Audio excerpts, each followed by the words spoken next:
Welcome to Friday. Welcome to the program. Even on a bad week, even on a tough week, Friday's still a good day. Friday is a good day. Welcome to Friday. I am Larry Fedorkin for Mike Farwell. As you've been following, I hope Mike Farwell called the game last night. Go Rangers, go! Huh? A victory in Flint, and then so that Mike does that, and then there's the 4-hour bus trip, and then he's calling another game tonight. Now, albeit Mike Farwell is Superman, we know that. But even Superman needs a little shut eye. So anyway, you got me today. And again, as you've been hearing all morning on 570 News Radio, it's Game 5 tonight at the Odd. And if you can't make it to the Odd, then of course everything is here on 570 News Radio. Pregame at 6:30 with Paul Fixer and Mike Farwell. So on the Mike Farwell show, it's me today, and we got a lot to do and a lot to talk about.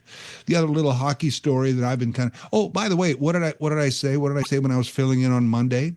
I said, if you can win the first two at home and then at least even split on the road, you are in good shape. You are in the driver's seat.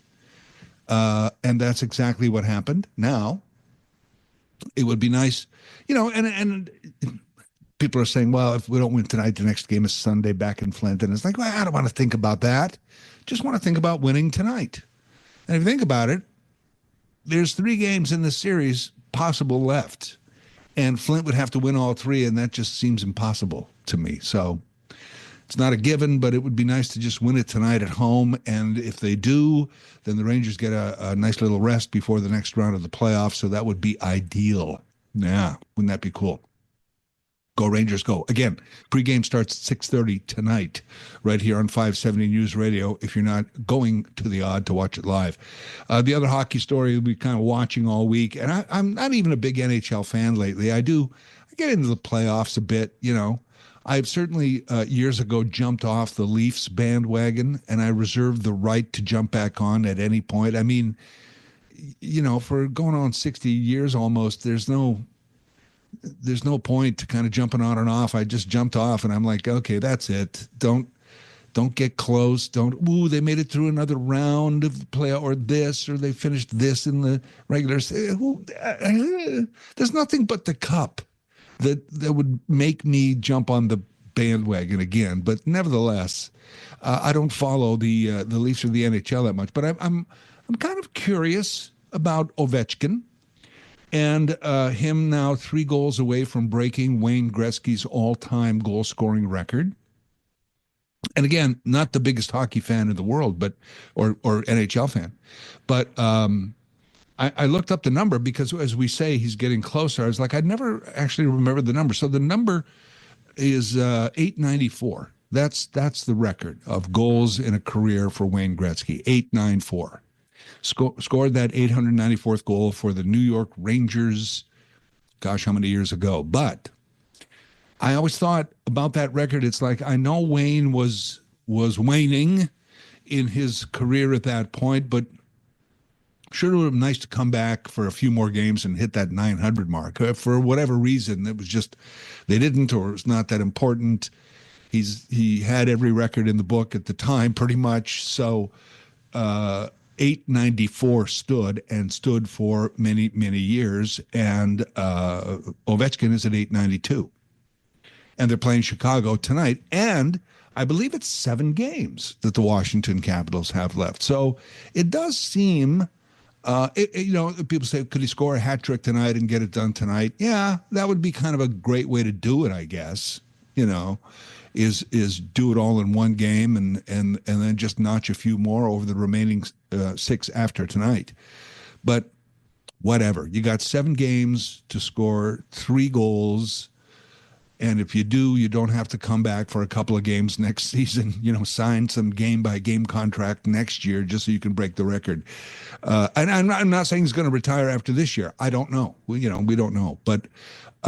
I would think once Ovechkin breaks that record, he's been playing 20 plus years, he can finally maybe hang them up and go live back in Moscow in the Putin towers. He's such a big Putin fan, but nevertheless, as I said, we have a NHL record held by an expat Canadian, now Trumpian, about to be taken over by a Putin-loving Russian who plays in the capital city of the United States. It's interesting times, right. So watching that as well. The other kind of hockey story, but the big story are the Rangers. So that's again tonight, 6:30 pregame here on 570 News Radio. What else? Well, it's interesting also to point out here on a Friday that for most of us, we're absolutely thrilled post-tariffs that we can, well, we're not thrilled about the tariffs, but we're thrilled that we can possibly save $5 now on a tank of gas. And though that's terrific, it's worthwhile to note, there's lots of ways to point out the disparity, but it's interesting to note that because of the stock market, after Trump's tariffs went in, that Jeff Bezos and Elon Musk and Mark Zuckerberg had a market value loss on their fortunes of $15 billion each.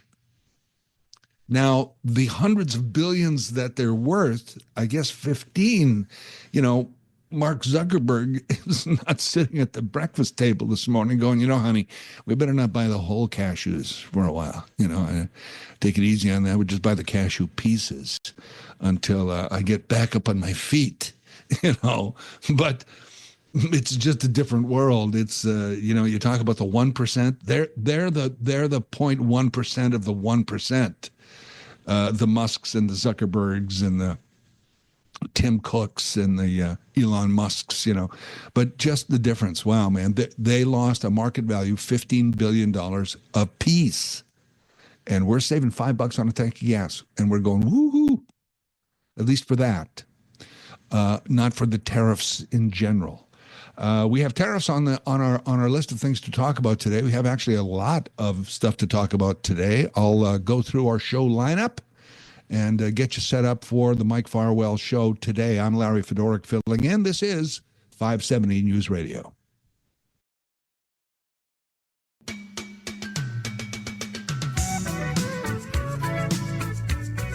I'm Larry Fedoruk. I'm sitting in for Mike Farwell today. Mike calling the game last night, calling the game tonight. Long bus ride in between from Flint, so Mike's probably not even taking a big break. He's probably just preparing for tonight's broadcast of the game. Otherwise, I'm in for Mike, and Mike is back on Monday. Hey, a great show lined up today. We're going to talk in a few minutes about a new system for trash collection Waterloo coming up next year, actually March 26th, so a year. But why do you need to know about it now? Well, we'll discuss that with the region coordinator in a few minutes' time. After 10 o'clock, we have a pediatric doctor, professor on to talk about a story. It's an interesting story. The study of the resilience of COVID babies. Because studies have shown over decades that babies born during a pandemic or a disaster into moments of societal and world stress don't necessarily do as well as babies born in quote unquote normal times, and yet the study on COVID babies are showing that they've been pretty resilient. What does that mean exactly? Well, we're going to talk about that. I don't know if you noted about 2 or 3 weeks ago when they, the media, we, all of us kind of marked the date of the 5th year anniversary of the declaration of COVID as a worldwide pandemic, right?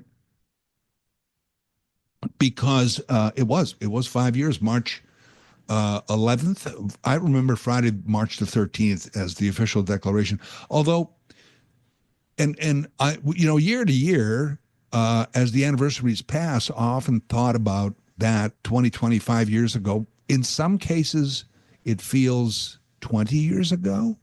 Do you know what I mean? And in other cases, it doesn't, because, it was just a couple of months ago I got my latest COVID vaccine update, and people point out that we're still dealing with it and that we always will. So there's that. But the fact also that that whole time, especially 2020, when it first so much happened. It was a declaration. We all stayed indoors. We masked up. There was lineups, limited entrance into grocery stores. And so we had to line up just to get groceries. And when we brought the groceries home, we washed them down with Lysol and we washed our keys, and we wore gloves and masks, and cashiers were our heroes, and we got a vaccine. That was all in like 9 months. And so much happened, and it was so different. It's not that you don't remember it. It's just that it's some ways it feels long ago. And I do remember, and I often point this out, because I don't think it was just me, but the World Health Organization, you understand? The World Health Organization, one of the most important arms of the United Nations.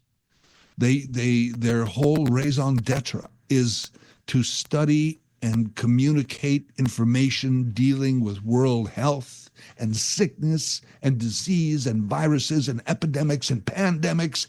And they, in their wisdom, declare this a pandemic. And we all went, wow, okay, that's serious. And then the next night, the NBA canceled a bunch of games. The NBA said, I don't know if it's wise at this point to fill arenas packed with people and play basketball. We're not going to do that for these games. We're going to cancel a bunch of games.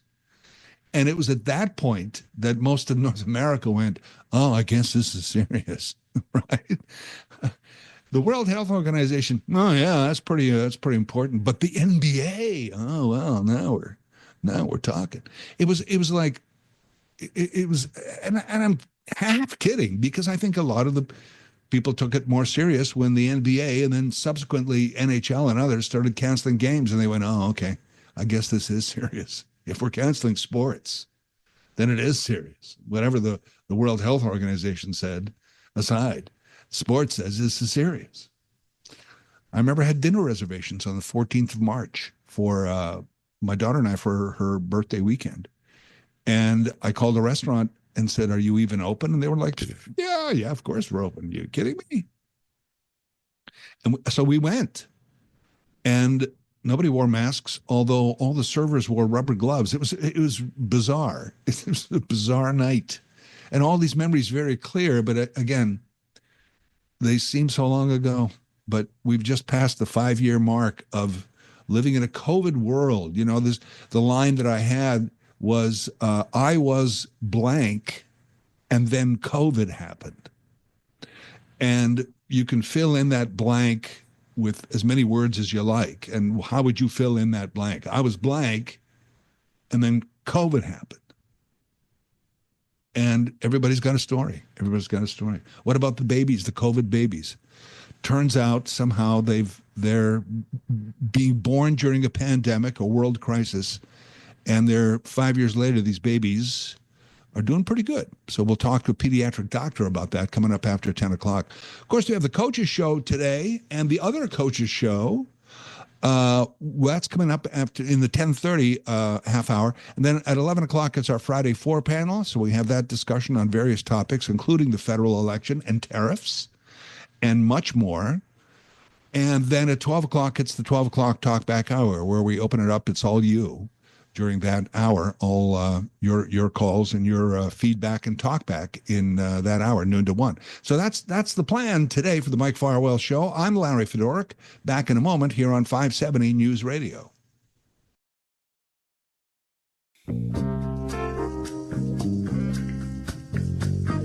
Larry Fedoruk in for Mike Farwell. If you're just joining us, we were talking about the COVID anniversary that just passed a couple of weeks ago, 5th anniversary of the declaration of COVID as a pandemic.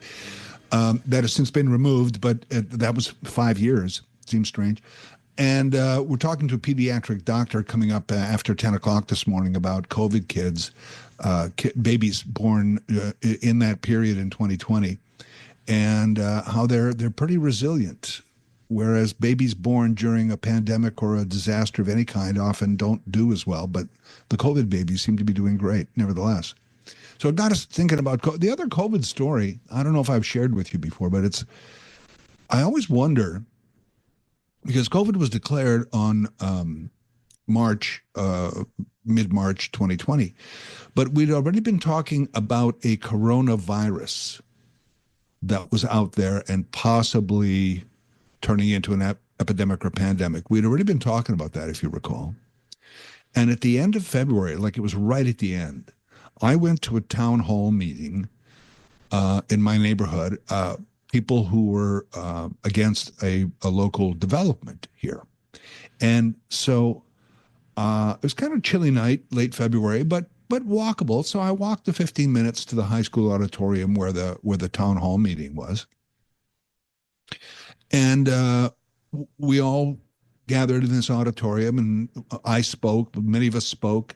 We shared a microphone, and right. And local reps were there, and developers were there, and we had our say. And then I walked home, and about a day later, I got a flu. And I was like, that's weird. I got a flu shot. So why would I get a flu? I guess maybe I got a strain that wasn't covered by this year's flu shot. And it wasn't serious, but it wasn't a cold. It was kind of the flu for about 4 days. And then it passed, and I thought nothing of it. Even when they declared COVID, I thought nothing of it. And since then, I've always thought, geez, I wonder if I had COVID. I wonder if I was, because this was before testing and all that kind of stuff, right? Before we had all that available. And I was the first, but I never got COVID after that. And I did get the vaccines when they came out and got the updates and still do, but I didn't get it. And I'm wondering why. Was it because I was wearing a mask and washing groceries with Lysol and distancing, and was it that, or was it because I already had it? I don't know. I always wondered about that. Nevertheless, resilient COVID babies. That's our topic after 10 o'clock this morning. Don't forget, we have our Friday 4 panel and our Talkback Hour this Friday. That's all coming up at 11 and noon, respectively. And also coming up next, changes in trash collection, especially in Waterloo region, coming up. So we're going to speak to a manager in that regard. That's coming up next. This is 570 News Radio.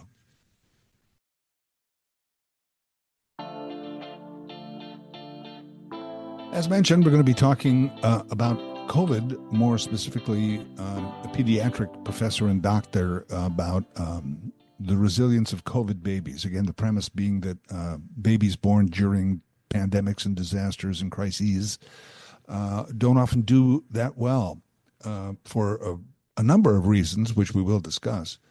But studies showing that COVID babies are doing pretty good. What happened there? Why is that? Why is that different? So that's coming up after 10 o'clock.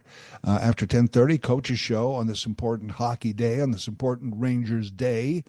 We have UC Hokus and Paul Fixter on the other Coach's Show. That's usually what happens on Fridays here. 10:30 to 11 o'clock. At 11 till noon, it is our Friday 4 panel.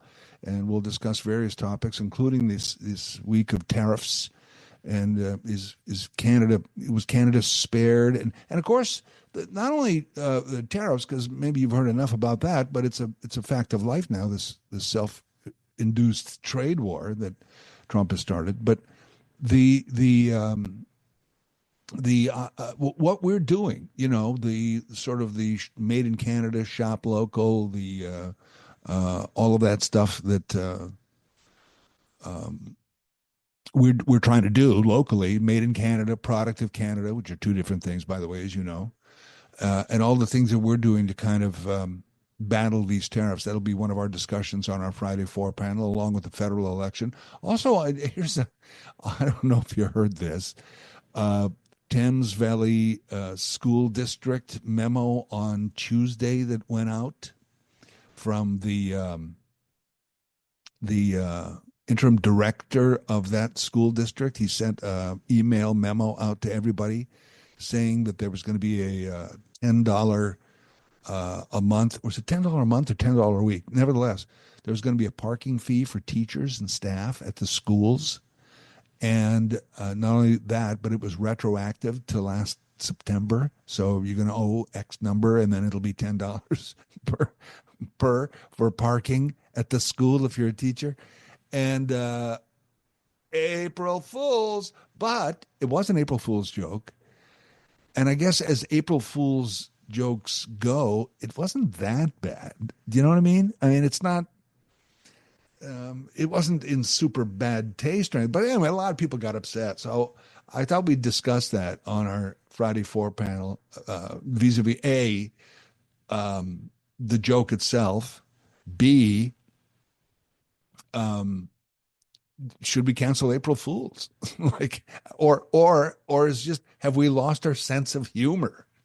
Like, why couldn't people laugh that off? I'm not saying that people, maybe perhaps didn't get it or didn't expect it or didn't know it was April Fools and just kind of thought it was, but like I said, it wasn't that bad a joke, in my opinion. So we'll talk about that. Oh, speaking of money, the Sunshine List, and it was interesting because the Sunshine List has come out. And when I was filling it on Monday, we had David Drew on with Drew's Views. And he talked about, and he tripped something in my head that I went, yeah, he's right. David Drew is right, as he often is. That the Sunshine, we should relook at the Sunshine List. The Sunshine List in Ontario, it's been around for decades, is a list of public service employees who make $100,000 or more. Now, I know a lot of people would love to make $100,000 a year. And it's nice money, but it's not great money. It's good money. You know what I mean? Whereas when a Sunshine List started, $100,000, oh, wow, you're on easy street, that was a big deal. But it's not as, seems to me now. So I don't know what's going on with that, but maybe we should either change the bottom line on the Sunshine List but we're going to talk about the Sunshine List later on this morning, because here's the other thing about this is if you go through the top of the Sunshine List, the top 20, even 30, these aren't the $100,000 people. These are the 2-3 million per year people. And out of the Sunshine List top 10, I think there's like 6 people who work for OPG, right? And I get it too. That's the other argument. When you talk about people in healthcare positions or the power companies or provincial organizations like that, CEO, it's kind of the going rate for a CEO. If you want a good chief executive officer of your company, you're not going to get somebody out of college for $100,000 a year. You have to pay $1 million, $2 million, $3 million. That's what CEOs make. So just because it's a provincial government agency doesn't mean that you can sort of skimp on that. Or does it? I don't know. But boy, there's sure a lot of people at the top of the list who work for Ontario Power Generation. It seems that are, I can understand 1 or 2 at the top, but there's like 6, and then you go through the rest of the top 20, top 30, and there's a bunch of OPGs beside their names as well. I'm like, geez, sweet gigs over there, huh? Sunshine List. So that's all on tap later on this morning on our Friday 4 panel, and then of course when we have spaces during the day or during the show here, for you to chime in on those topics or others, you can as well. And then at 12 o'clock, our 12 o'clock Talkback Hour, where we open up the entire hour just for you. Now, I should mention, we did have a guest scheduled for this period. And we did plan to talk, and I hope we will, be talking to a region manager of collections and diversion about some new trash collection plans for Waterloo Region coming a year from now, but it's something you should start to think about and know about now to get ahead on and to get prepped on. So we'll talk more about that. This is 570 News Radio. Back in a moment. I'm Larry Fedorkin from Mike Farwell, and I have to share something that no one cares about except me. but I'm going to share it anyway. In that our guest for our last segment was with us all along, and I was looking at the wrong screen.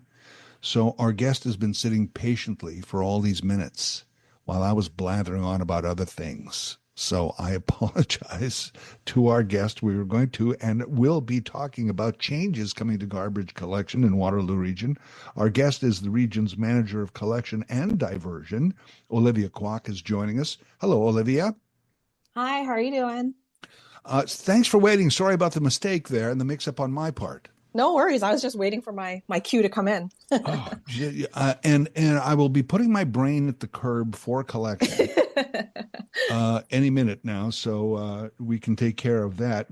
Now, thanks for hanging on, and thanks for coming on to talk about this. Now, the changes coming are not coming until March, but why should we be talking March of next year, I should say?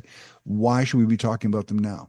Yeah, so the region will be converting residential garbage and green bin collection in March 2026, next year.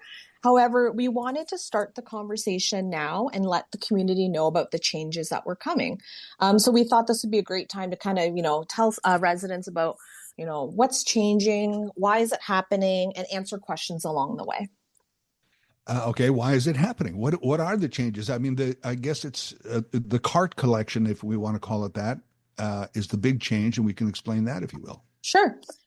So the current contract that we have right now for waste collection is coming to an end. So this change aligns with that transition period. And we decided to go to cart-based collection because it is an industry best management practice. A lot of other municipalities in Ontario already collect garbage through carts. So if you look at City of Guelph, Peel Region, City of Toronto, and it's to ensure, health and safety for the drivers. It's a very hard job right now when it's manual, when staff are lifting all that weight and throwing into the trucks.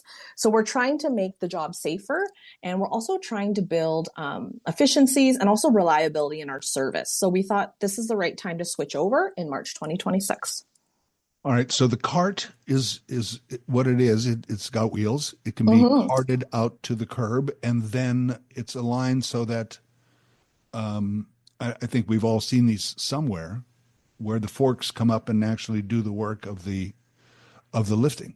Yeah. So I like to say the arms of the truck will come out and give the cart a hug, and then lift the cart into the truck and empty the materials inside. It will drop the cart back into the ground, and then they'll carry on to the next house. So that people need carts now. People will need new carts. Is that it? Yep. So what is happening is we have two sizes for the garbage carts. We have a large, which is the default size. It's equivalent to about our current 3-bag limit. And then if folks realize, you know what, I don't generate that much garbage, I don't need a large garbage cart, we will be offering a small size. We will be offering a period where residents can select the small. We'll have a portal on our website. We'll have more information to come, but I just wanted to let folks know that there is two sizes for garbage. And then our green cart for organics, we have one size only. Okay, because people would have greens right now, but they would need a green cart. In other words, it'll still be a new reciprocal that they would need. Yeah, so the black and green carts they will be delivered to residents before March of 2026. So the current bins that we are using for our program are manual, meaning they're very small and that typically staff members will lift it and empty it. They wouldn't be compatible with the new trucks and the arm system. Right. Something I was wondering, if you have one of these now that as you say, the machinery gives it a hug and lifts it up and down. Yeah. You still should be bagging things inside that. You can't just loosey-goosey throw stuff in a cart. You should not be doing that. It's optional. So it is, okay. Yeah. So with garbage, you're welcome to put it in loose, or you're welcome to bag it. Some people do that just around the house, just for convenience. And then with the organics program right now, we do encourage bagging and using compostable liners. It keeps things tidier. The only time that we really require bagging if there's pet waste. We just don't want to cause a little situation there, just for tidiness and cleanliness for staff. So it's very up to you. Some folks may want to bag their garbage, some folks may not want to, but we'll be sharing lots of tips and suggestions on how to sort and how to set out the carts as we move along. So you said this will all be delivered at no cost, I assume, to the consumer or to the individual So household? it's yeah, so it's built into your current waste management taxes and fees. So there will be no additional changes at this time to that. All right. And we're hopefully getting the conversation going here a year away and thoughts on it. But should people be marking anything on their calendars? Like I better, you know, Not or yet. just wait for delivery not kind of not thing. yet. No, we'll be visible in the community. You'll see more about what's to come. We're going to have displays at various regional facilities. You're going to see us at pop-up events. You're going to start seeing the advertising come out more. We're just in the very early stages of kicking this off and just letting folks know that the changes will be coming. All right, that's great. And again, thanks for hanging on, and thanks for coming on today to talk about this. Olivia Kwok, the region's manager of collection and diversion. Olivia, thank you very much. Thank you. And if residents want to know more, they can check out regionofwaterloo.ca/carts, and then we'll be updating that website as we go along. All right, repeat that if you will. Region of Waterloo.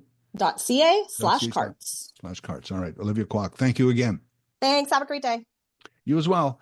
So again, a year from now, like literally March 2026, but the changes are coming, and they should lead to efficiencies and better trash collection and ease for residents as well.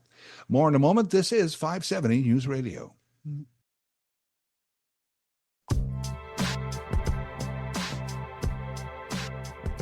In for Mike Farwell, I'm Larry Fedoruk. Tune in Mike Farwell tonight for the pregame. Go Rangers Go, 6:30 right here on 570 News Radio. Here's Ranger Joe. Ranger Joe, go ahead. You're on 570 News Radio. Hi, Larry. How are you? I'm good. How are you? I'm fine, too. Larry, I was listening to you with that lady on the phone, and unless I missed something, she talked about the little green bins, and she talked about the garbage. But I don't recall her talking about the cans and the water bottles like the blue bins that we use now, eh? And I was just wondering about that, and the cardboard, of course, too. Right. That's actually my bad. I should have asked her about that because I don't think, and you can go to regionofwaterloo.ca/carts and they would have the information about all the changes, but I don't believe there are changes coming to blue bins. I don't think so. Okay, I'll check that out then. That's fine. Yeah. Okay. Have a great day, buddy. You as well. Thank you. Yeah, my bad on that. Because of the confusion I had on which screen she was on. I kind of forgot to ask her maybe some key stuff there, like what about the blue bin? Should have asked her about that. But good question. Good question, Ranger Joe. Thank you very much for that as well. Still to come on the program, we'll be talking more, and I've talked about this quite a bit so far this morning, but the COVID anniversary that passed a couple of weeks ago of 5 years since we heard about COVID. And a story that kind of came up this week is a study that said the COVID babies are showing pretty good resilience. What does that mean? And as I've explained, it comes from this idea that babies born during a pandemic or a disaster, a crises situation, tend not to be as resilient and tend to show signs of stress and things like that. There are consequences of growing up during tough times that come up as we see them grow into kind of toddlers and then kindergarten age in those first crucial developmental years, which are 0 to 3 and 3 to 6. So studies show that the COVID babies are turning out pretty resilient.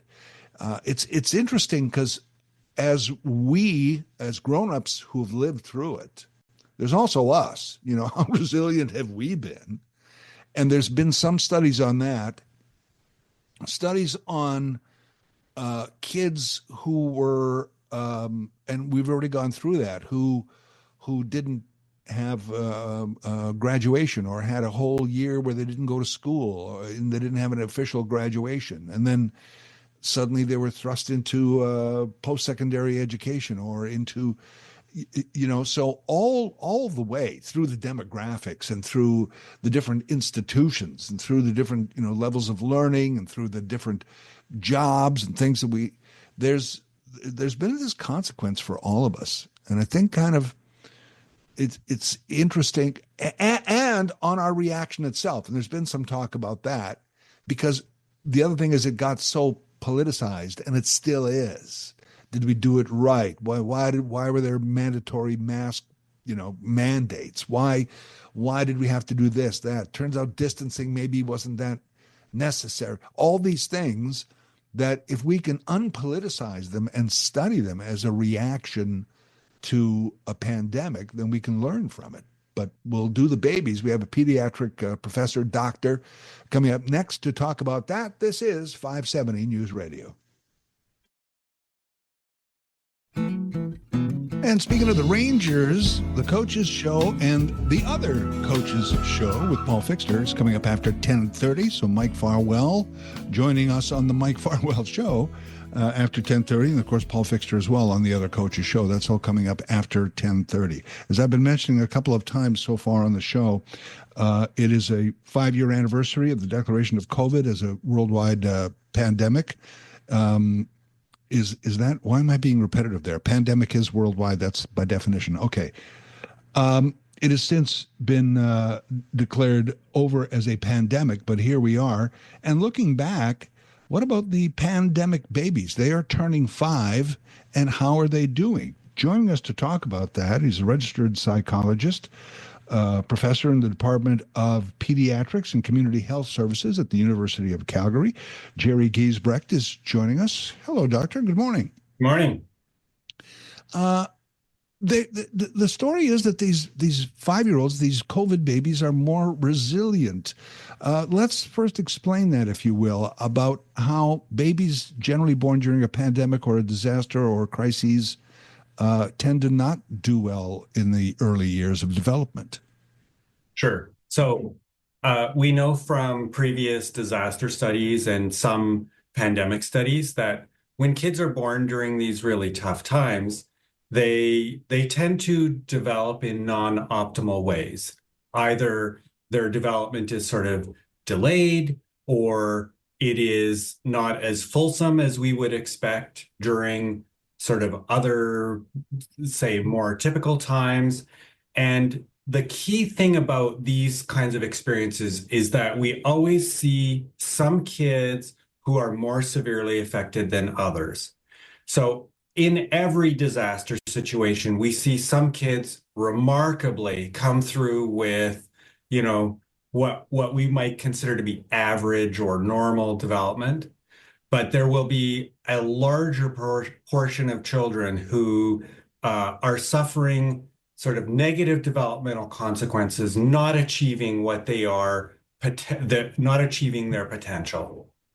And why is that? Is it because of the stress of the adults around them, or the situation?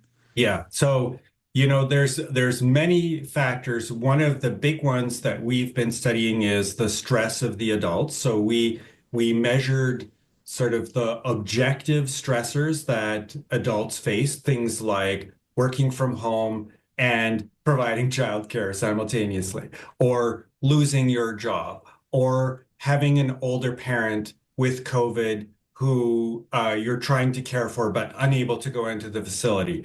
These kinds of things are tremendously stressful for parents. And when parents are stressed, they tend not to be able to give the nuanced, sort of timely care to their infants that infants are looking for. But then beyond the adults, there's the environmental richness we could think of. So like one of the things that happened was that all playgrounds got shut down. Mm-hmm. So kids can't go play, developing they're not just developing motor skills, they're developing communication skills, they're developing social skills, they're developing other cognitive skills about how to move in space. All of these opportunities are lost when we have these kinds of shutdowns. So, there's a couple of different factors there. And we do know from some of our brain imaging studies that the way that the brain is wiring up in these pandemic kids is slightly different from what we would expect in sort of typically developing kids. Now, different. And I'm thinking, by the way, as you're talking, when children are born, because we see, unfortunately, sadly, so much of this in the media, children of disasters and wars and crises of that nature, there's issues there of nutrition and basic health care. In this case, we're talking more of the psychological effects, correct? That's correct. Yes. Yeah. Okay. And we're sort of jumping ahead to the headline that was the COVID babies seem to be more resilient. Is that right? And why is that, if so? Yeah. So it's right. Our study is pan-Canadian, pretty large sample size from, representing all parts of Canada, including Kitchener, where you are. I'm sure we've got participants in our study who live in Kitchener. But the findings that we have been seeing in our data are repeated worldwide. So this is a remarkably stable and sort of consistent finding around the world. And when we say remarkable resilience, what I think we mean is it didn't meet our expectations. Our expectations were twofold. When the pandemic first started, we did not know if the virus itself was going to harm the fetus. Now, some viruses do, others do not. We have not yet been able to detect any effects of the virus itself during pregnancy on the fetus or development itself. So I say yet because sometimes these effects are somewhat delayed and they only show up a bit later on. But that's quite reassuring. Secondly, when there are major disasters like floods, think the Quebec ice storm 25 years ago, I think that was 1998. The kinds of objective stressors that everybody is experiencing, kids not being able to go to school, not being in daycare, not having heat in your home, all of these things contribute to poor developmental outcomes in kids. So when we see that the kids born during the pandemic are basically the same in terms of their development as the kids who were born before the pandemic, for us as scientists, that is unexpected. It's brilliant. It's wonderful. But, one thing that I just want to say is when I characterize this cohort of infants as sort of doing as well as or mostly as well as kids prior to the pandemic, I don't want to sort of forget those kids who have been genuinely harmed by the pandemic. There is a portion of children who did not do well during the pandemic. And predictably, this comes from, infants who are born into lower social advantage situations. So, parents who don't have the resources to be able to overcome the difficulties that everybody was facing. It's so interesting to me. And are you able, if you can talk a couple of seconds here about the research, because are we able to know this because now at 3 and 4 and 5 we're able to see these kids because they're in daycares and they're in JK and places like that where we can see how they're doing? Yeah. So our study, the pregnancy during the pandemic study, has been monitoring these kids since they were born. And we're using screening measures that parents complete so that we have a sort of a thumbnail sketch of how they're doing. These are not developmental assessments. So the real proof is, as you say, when these kids are entering the school system, the kindergarten, the grade 1, I think, and they start interacting with teachers, and teachers do more sort of standardized developmental assessments with these kids, we are going to know more about what they're, how they're doing. These screening measures that we've been using all along are decent proxy measures. They give us a very good estimate. They're a little bit like, polling for elections. They're pretty accurate most of the time. Every once in a while, you see some anomalies in the data, but these are pretty stable numbers. And again, worldwide, these measures have been used, and we're seeing the same thing around the world. I'm glad this research is going on, and I'm always thankful for science. Dr. Giesbrecht, thank you so much. Thank you for having me. It was a pleasure. Jerry Giesbrecht is a registered psychologist, a professor, Department of Pediatrics and Community Health Sciences at the University of Calgary. More in a moment. This is 570 News Radio. Beyond the adults, there's the environmental richness we could think of. Like, one of the things that happened was that all playgrounds got shut down. So kids can't go play. They're not just developing motor skills, they're developing communication skills, they're developing social skills, they're developing other cognitive skills about how to move in space.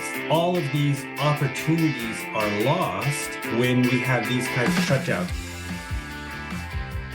Interesting conversation we just had. I'm Larry Fedorkin for Mike Farwell. That was Dr. Jerry Giesbrecht, University of Calgary, expert in pediatrics, community health services, a registered psychologist.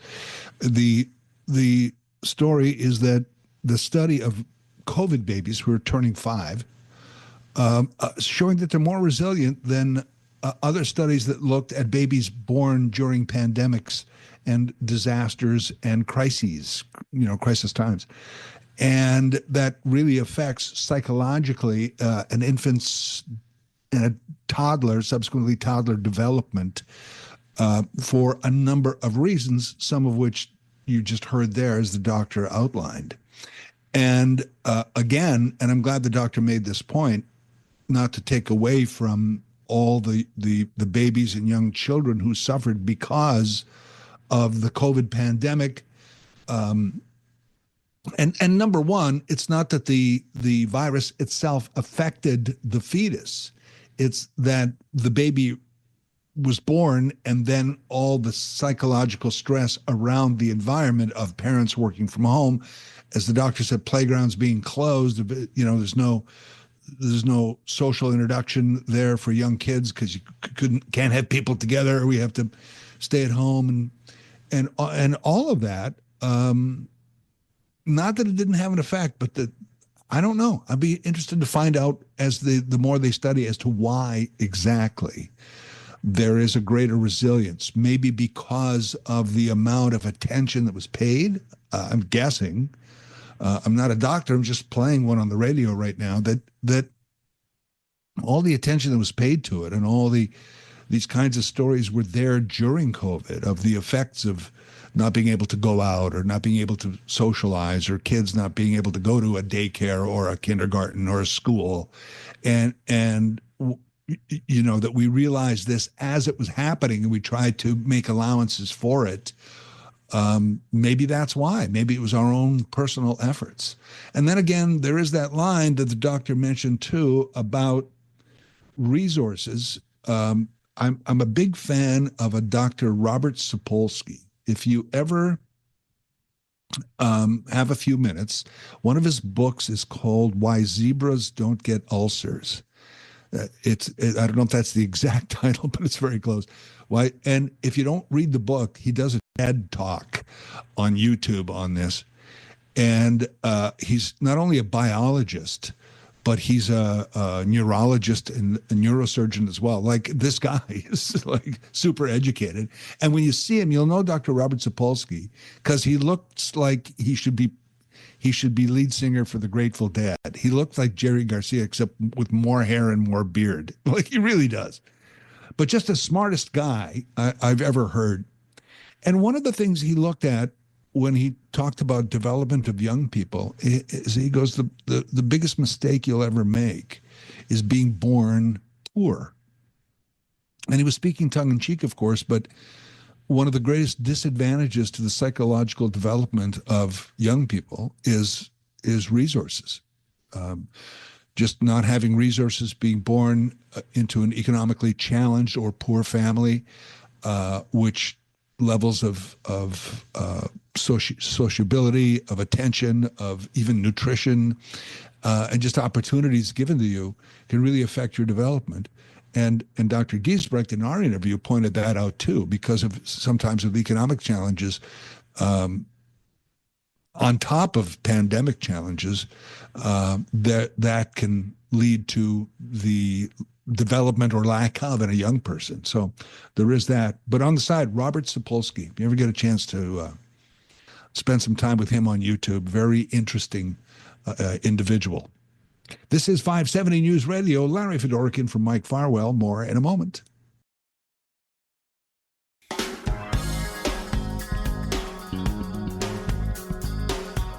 I'm Larry Fedorkin from Mike Farwell. We're just referencing a person that I love to read and also watch their TED Talks and YouTube videos, Dr. Robert Sapolsky. He's on my council of advisors. Have I mentioned this before? I have a council of advisors. And I'm in direct communication with none of these people. It's like Dr. Robert Sapolsky. And also on my list, my council, I got Bob Dylan on there, Christiane Amanpour of CNN. I have maybe about 20 different people. And they're just smart people that I seek out. I seek out their articles and their videos, because my theory on this is, if a sports fan can have a fantasy team of, let's say, football players, of 20 different players, and they put them on one fantasy team for the purpose of winning money. Usually, that's what the fantasy leagues are all about. Then why can't I have a fantasy team of smart people for the purposes of me getting smarter? So I came up with this concept of a council of advisors. It's like a fantasy team of smart people. That if I could have all these smart people in a room, or have a couple of them over for dinner every night during a week, wouldn't that be fantastic? Well, I can't do that, but I can seek out their information. And I think we all have that in our own way. In other words, people that we like to watch or listen to or read, that we go to where, oh, so-and-so said this. Oh, I see. Okay, yeah, that makes it, and others that we absolutely don't like. We have our sources, if you will. So I just put mine together into a little thing called the Council of Advisors. And I change them up every once in a while, I just add. Occasionally I drop somebody if I find out, oh, geez, I didn't know they thought that. Oh, yeah, I'm not comfortable with that. I don't know if I can align with that. But a lot of the times I just keep adding people, Jon Stewart, John Oliver, they're on there. Seek them out every week for their points of view. So there's a suggestion, is your fantasy team, your council of advisors. The sports analogy will go from sports analogy right back to sports and our Rangers. 570 News Radio, the home of the Rangers. And on Fridays between 10:30 and 11, we do the Coaches Show and the other Coaches Show. So that's Mike Farwell and Paul Fixter, respectively. That's coming up next.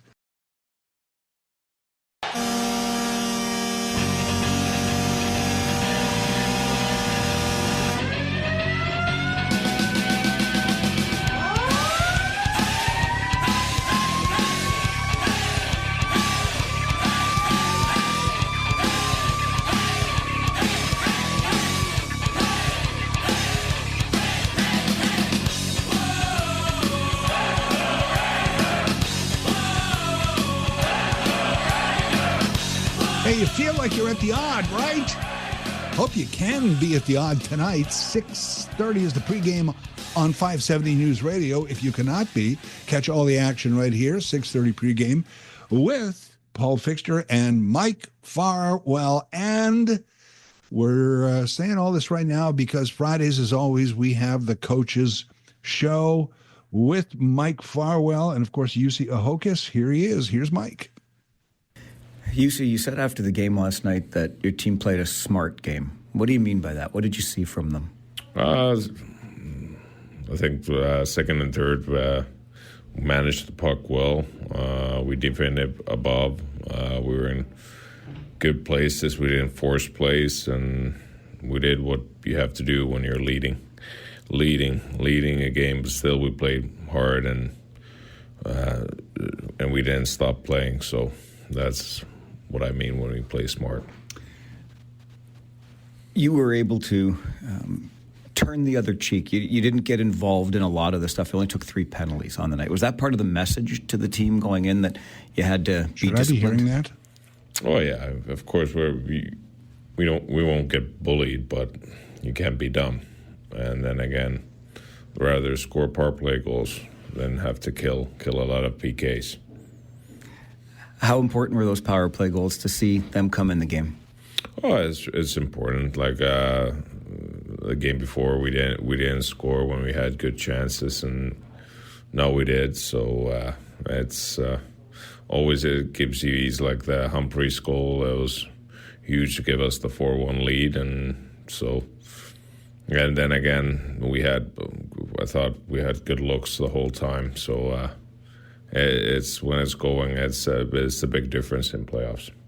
What'd you think of the 5 forwards out there on the number 1 unit? Nah, that's a good. You have to try different things, and sometimes it works well. Jacob Zoo did not look all that out of place for a kid in his first OHL playoff game. What'd you think of his game? I think he played really well. Played a steady game, good defensive game, played hard, smart puck decisions. Yeah, played well. They always say that the toughest game to win in the playoffs is the 4th game, the clinching game. How do you keep these guys focused and in check for the big game tonight? No, we know we have to play our best, and we have to keep getting better every game. Like what was enough yesterday, it's not enough today. So again, small things, small details, just keep building on and playing better. How does it feel to have this game on home ice? This crowd's been pretty good in this series so far. Well, of course, it's great to play here at home, and it's been atmosphere, it's been unreal, and so yeah, really waiting for it. These are special moments for everybody with us when we have that kind of crowd. Do you have to manage the players' emotions at all, or do you just let them feel it all? Because there's going to be a lot of adrenaline. No, yeah, but of course we have to always talk about things and have to see, but more it's we have our system and how we do things, so it hasn't even changed, even though it's more about if you should just get more power and more excitement and play even better when you have a crowd like that. What do you expect to see from the Flint Firebirds tonight? Well, they'll be giving it all. They'll be playing hard. They're using a lot of the stretches, and they're trying to create rushes against us, so we have to be able to defend that away. Thank you for this, and good luck in the game. Thank you. Mike Farwell there with Jussi Ahokas, the coaches show every Friday at this time during Rangers season here on 570 News Radio. Interesting, huh? I'm glad Mike asked that about managing the emotions, because one of the things that strikes me every once in a while about, and not just the Rangers, but the junior hockey in this province and in this league, is the youth of the players. And it's, I'm of a certain age where suddenly everybody looks too young, from doctors to police to hockey players. But that aside, you do have to realize that, of course, these are major junior hockey players. So, of course, they've been at elite level hockey probably since they were 4 or 5 years old. But that's 10 or 12 years. I mean, I know there's some older players as well, but these so they've been through these kinds of important games, I guess, maybe not at this, obviously not at this level yet in their young careers, but they're still developing as individuals, I guess, which is, I think, part of the reason people love junior hockey. And even though the pros, like in a couple of years, some of these guys will be pros, how much have they matured in those couple of years? Well, it's hard to tell, right? Certainly they've gotten better as hockey players. How have they matured as individuals? Hard to tell. So a lot of NHL players are still pretty young as well. However, in junior hockey, once you start meeting some of the players, you realize how young they are, right? And how when you are managing a team and coaching a team, that you not only have to improve their skill set, but you have to improve their mindset as well. So, but yeah, they managing the emotions, because they're pumped. They're going to be pumped. They can win that first round tonight, and which is, as we said, preferred. To get that rest before the next, that physical and mental rest before the next playoff. Winning tonight would be preferred rather than another bus trip, yet another bus trip. So go Rangers, go! We have the other coaches show, Paul Fixter. That's next here on 570 News Radio.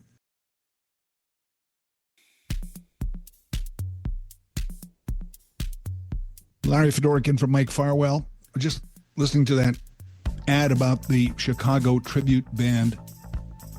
Remind me later, because we don't have time now, but remind me later in the show to talk to you about another sort of Chicago tribute band online if you want to find them. It's very cool, but it just tripped me. But now I don't have time, because now it's time for the other coaches show here on 570 News Radio. Here he is, Paul Fixter.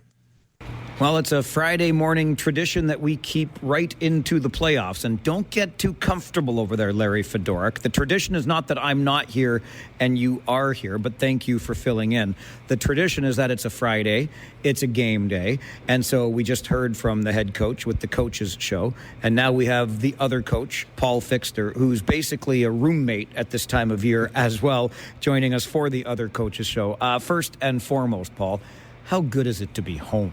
Oh my God, Mike! It's great to be home, especially coming off a win in Flint, where we were able to get a series split and get a 3-1 lead in the series.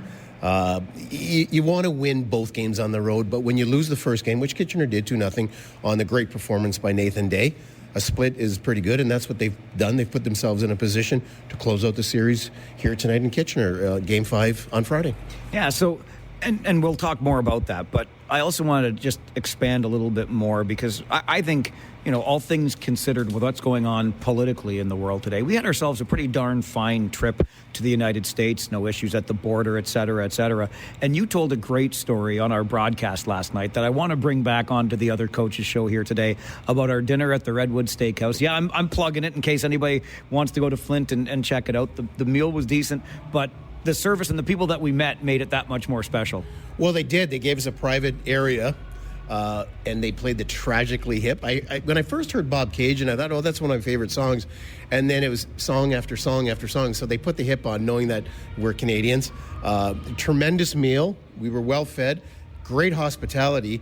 And the dishwasher came out to greet us and then gave us a little bit of a pre-scout, Mike, telling us to shoot high on Nathan Day if you want to score on him. Rangers had just been shut out 2-0, and the dishwasher man, did his best to give us some insight. And by God, if we don't score a couple of goals in the 5-1 victory in Game 4, up high, up over the glove of Nathan Day, dishwasher man, he knows his stuff.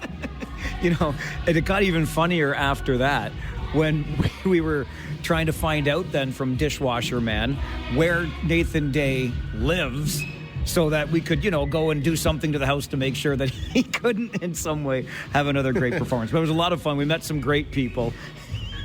And you know what? The music never stops after a big playoff win. Let's talk about what the Kitchener Rangers were able to accomplish in Flint last night, Paul. Well, they do such a good job of parking losses. And Matt Andonovsky talked to me post-game about, we have 15 minutes to kind of sulk, feel sorry for ourselves, and then we move on.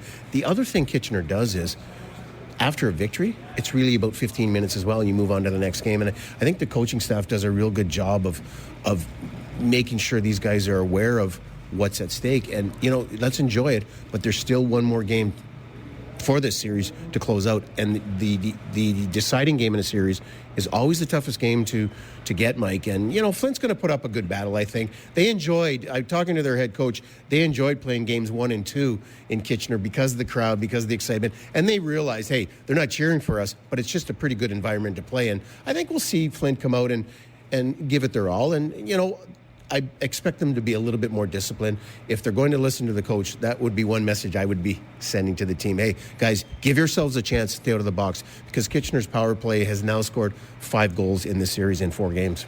One of the things we've seen from the Firebirds in this series is that they're not afraid to play a hard-nosed brand of hockey. And frankly, they're not afraid to even cross the line and try to intimidate to some degree the Kitchener Rangers. And one of the big things that came out of last night's game, and both you and UC Ahokas talked about it, was the way the Rangers were able to remain disciplined. They did, and it's not easy. And we talked about a little bit, would there be retribution on Colissimo for his hit on Cameron Reed? And, the Rangers put that aside. I think the biggest retribution that you can take out on them is knocking them out of the playoffs and moving on. And I think Kitchener needs to be applauded for their discipline that they showed. And it isn't easy, Mike. They were getting high stick, they were getting slashed, all those sorts of things. And sometimes you just have to turn a blind eye to it and move on. And Kitchener did that. It's not easy thing to do, but Kitchener has found a way to just be much more disciplined than Flint in this series. You made me think of that when you talk about Colosimo and any retribution. You had a nice recovery and the fixes in for City Cab. So you were an 0-for in Game 3, and you went 2 for 3. No retribution on Colosimo, at least in that game. No points for Sam McHugh. The only one you missed, you were out on Jacob Zhu, showing up on the score sheet. Goal, assist, or penalty. He ended up with a penalty in the game. But there's another guy we should at least make mention of here, Paul. First OHL playoff game, kid looked pretty darn good. He did. He was very solid, defended well. He's such a great skater, so it allows him to defend well. Jumped up into the rush a couple of times. And I think it was a real good, solid performance by him. He was going into a situation, not easy shoes to fill. Cameron Reed's a big part of this hockey club. And Jacob Zhu doesn't replace Cameron Reed, what Cameron Reed can do, because Cameron Reed's got 2 years experience over Zhu. But Zhu held his own, did well, and got a lot of good minutes. Did get on the score sheet by taking a penalty. It was an interference call, but it was a heck of a good hit. So he showed he did use some of that size to his advantage and knocked Thibodeau down. So I think he's watched this series, and so he knew it was going to be a physical affair, and he was equal to the task tonight. All right, enough of how we got here. Let's talk about what everybody's thinking about, why I have some level of butterflies in my stomach even now before noon on game day. It's a playoff game with a chance to move on at the Kitchener Memorial Auditorium tonight, Paul. You've been here before. You know what this is like. What are these players going to be experiencing? A lot of energy in the building, that's for sure. I think they're going to be experiencing something that's really great, Mike, and that's winning a playoff series. For some of these guys, Andrew Vermeulen hadn't played a playoff game. Now he's got a chance to win a series, so there's a lot of excitement with that. I think you have to have your emotions in check. Coaching staff will do a good job of that. You have to do something to get involved early in the game right away. Is it a hit? Is it something to get yourself into the game, and then you just kind of settle in and let it flow? I think, I always say the first goal isn't important, but I think with the crowd that we're going to have, the first goal is important. And if we don't get it, obviously, then the second goal becomes important. But they're going to feel a lot of emotions. You just need to check those emotions and make sure, as I always say, if you've got butterflies, just make sure they're all flying in the same direction. I'll see you tonight in the David Schooley broadcast booth. I look forward to it, Mike. Thank you. Paul Fixter, the other coach, with the Other Coaches show. Fridays, game days. It's tradition here on the Mike Farwell show, even when Larry Fedoruk is guest hosting. Paul and I will be on the air with your Harris Law pregame show tonight at 6:30. Rangers, Firebirds, Game 5, and a chance for the Rangers to move on to the second round of the playoffs. This is the Mike Farwell show with guest host Larry Fedoruk on 570 News Radio and Rogers TV.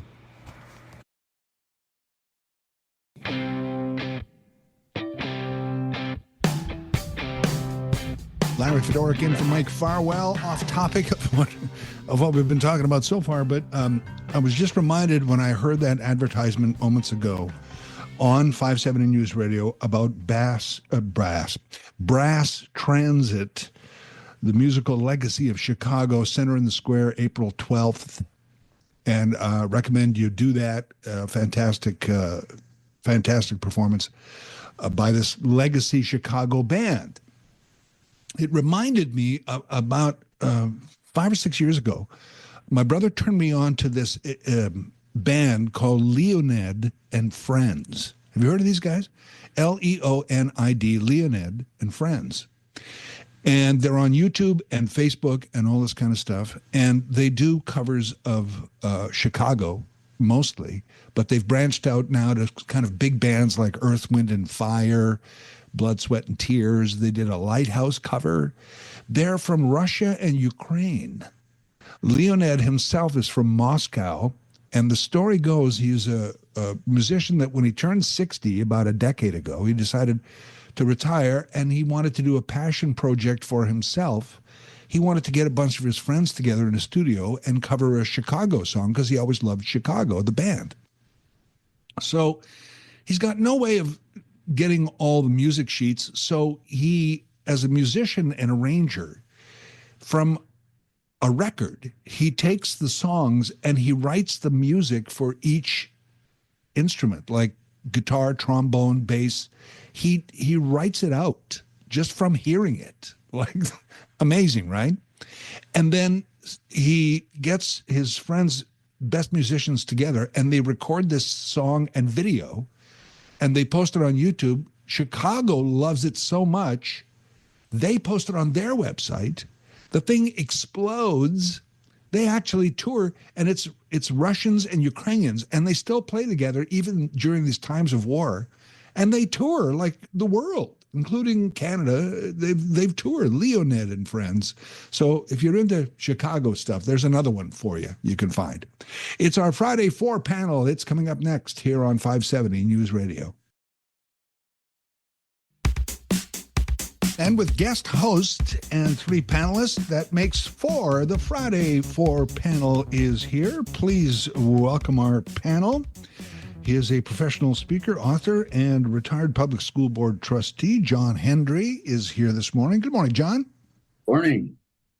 We have Janice Jim, who is vice president of Cycle Waterloo Region. Janice, hello. Hello, good morning. And we have Caitlin Kilgore, who's co-owner of Dream Team Video Productions. Hello, Caitlin. Good morning, everybody. Good morning. Want to start with the elephant, which is not just the symbol of the Republican Party of the United States. It is the elephant in the room around the world these days. It is tariffs, and I'll start with you, Janice. Your impression of this trade war and tariffs so far, and how we're handling it in Canada and locally. Oh boy, what a mess. Yeah.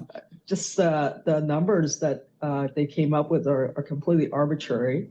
I saw some analysis about how they came up with it. They're just, this really silly formula, and it has no bearing in economics or numbers or facts. So that's what we're dealing with. We have to deal with an unstable government that just draws up arbitrary numbers. So I think our response has been good so far. We have to look inward and drop our inter-provincial trade barriers, which is Carney already announced that he's doing. And then our locally, I think it's great that we have to buy Canadian, support Canadian, and just start like closing down our cross-border supply lines and just kind of source everything locally. And also nationally, expand our trading partners, like signing deals with the EU, Mexico, and other countries. Just cut out America because they're no longer a stable partner, stable trade partner to deal with. So I think the steps that being taken are great. And yeah, City of Kitchener's plan is solid. We should be supporting all local businesses and suppliers while we can. Yeah, when I heard the idea of like banners and stickers on products, and it seemed a little flag wavy, if you know what I mean. But also when it's in practice, I think it works. I think it's pretty important. Caitlin, go ahead. Yeah, I have to agree. The one thing that I think of the most is it's about time people wake up and start looking at who we have here locally, not just Canadian as well. We see this absolute struggle of people trying to build up a small business from the ground up, whether it's a service, a product they're providing. It's really hard, especially as a small business owner myself, trying to find support, trying to find grants, people hum and haw over your pricing of different things, which is a fair price compared to you supporting, a multi-million billion-dollar corporation. I completely understand where you mean like the flag waving of different things, putting the symbol. But that's something I've started to look for in larger stores as well, is where are these products coming from? I'm focusing on buying Canadian. I'm focused on buying my produce from Mexico. I have heard a lot of trade talk with the EU and Mexico and other areas. And I think it's a little bit overdue. I don't think the United States is a stable economy anymore, the way things are running. I mean, Trump put tariffs on penguins. So, I mean, at this point, I think he's just trying to show an upper hand with different things. And everyone's within the political campaign now is focusing on different targets of things. But I think the tariffs and the Canadian economy definitely needs to be the top focus right now. John, your thoughts on this? Well, globally speaking, I think we all have to realize that whether we like it or we don't like it, that the United States have 10 times the population, 10 times the resources. We have to be looking more, I believe, at compromise and diplomacy. We're not in any position to escalate. We don't have the market, I don't think, to sustain the Canadian economy. So this could be a temporary, hopefully, with Trump. I'm hoping that things will settle down, but I certainly believe diplomacy and compromise is what's really needed here. It's nice to think we can trade with all the countries in the world outside of the U.S., but the reality is the cost of doing that is going to be just as much as it is for the tariffs. So, I think we have a problem here. I think we can stabilize. I think it's a good idea to buy Canadian, and I do like the idea of waving the flag, and I like having Canadian suppliers being the number one supplier. But we have to face reality. We can't sustain our own economy within our borders. So let's stop talking tough and escalating tariffs and hope for a compromise. I believe Carney's position right now. I'm very concerned about him. 2 weeks ago, he was telling Daniel Smith, the Premier of Alberta, that he believes Bill C-69 is a detriment to Canada, and if we want to sustain our own energy, we have to build the pipelines. A couple of days ago now, he's announced that he will not approve any further pipelines. So he clearly is not thinking properly. He's not a politician. I'm very concerned. Very concerned. It's Ian Lee of the Sprott School of Business at Carleton University pointed out something that you touched on, John, in that it's easier to drive a truck of goods over there than it is to put it on a ship and go 2,000 miles across sea over there, or 2,000 kilometers. And also, we're neighbors. U.S. and Canada, we're neighbors, and neither of us is moving soon. We're always going to be here attached to each other. And maybe to your point, John, if I'm interpreting it right, is we got to work things out. Yes, exactly. I think out of anyone, Carney's the most qualified. He's a banker and economist, has a PhD. So out of all the people running to be the next prime minister, he's the most qualified. Now, Well, I'm afraid I can't agree with that, but okay. So you think Pierre Poilievre is more qualified? What is his background in economics? well, first of all, he is a politician. That's for sure. He didn't transfer all of his corporations down to the United States as soon as he ran for government. He doesn't have subsidiaries all over the world, moved out of Canada. And he's telling it like it is. And I'm afraid some Canadians don't like to hear that. I believe personally that he is the only person that can adequately handle Trump.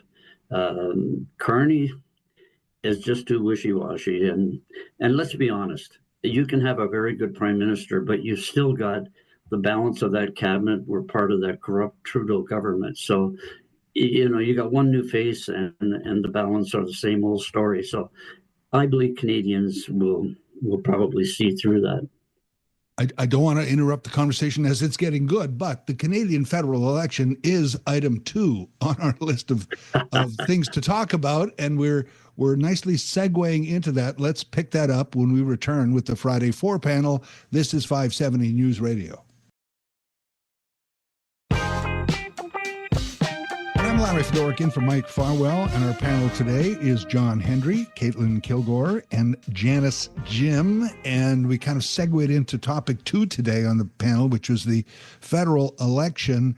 I will ask this, and Caitlin, maybe you can begin. Is it bad timing? Because we're the only country on Trump's hit list to be in the midst of an election now. Is this bad timing, or is it actually a good time now because we're changing it up and going at it with a different team? Because it will be a different team regardless of what happens April 28th. Honestly, I think we're so divided as a country and have been for quite some time now that there's a lot of people that are ready for a new team to come forward, a new set of people, a new party, whatever it might turn out to be, to put up this fight. Others want to stay how it is.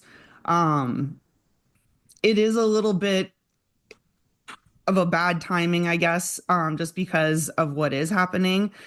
A lot of change in new policy could come through. We have no idea what that would look like for us eventually anyways.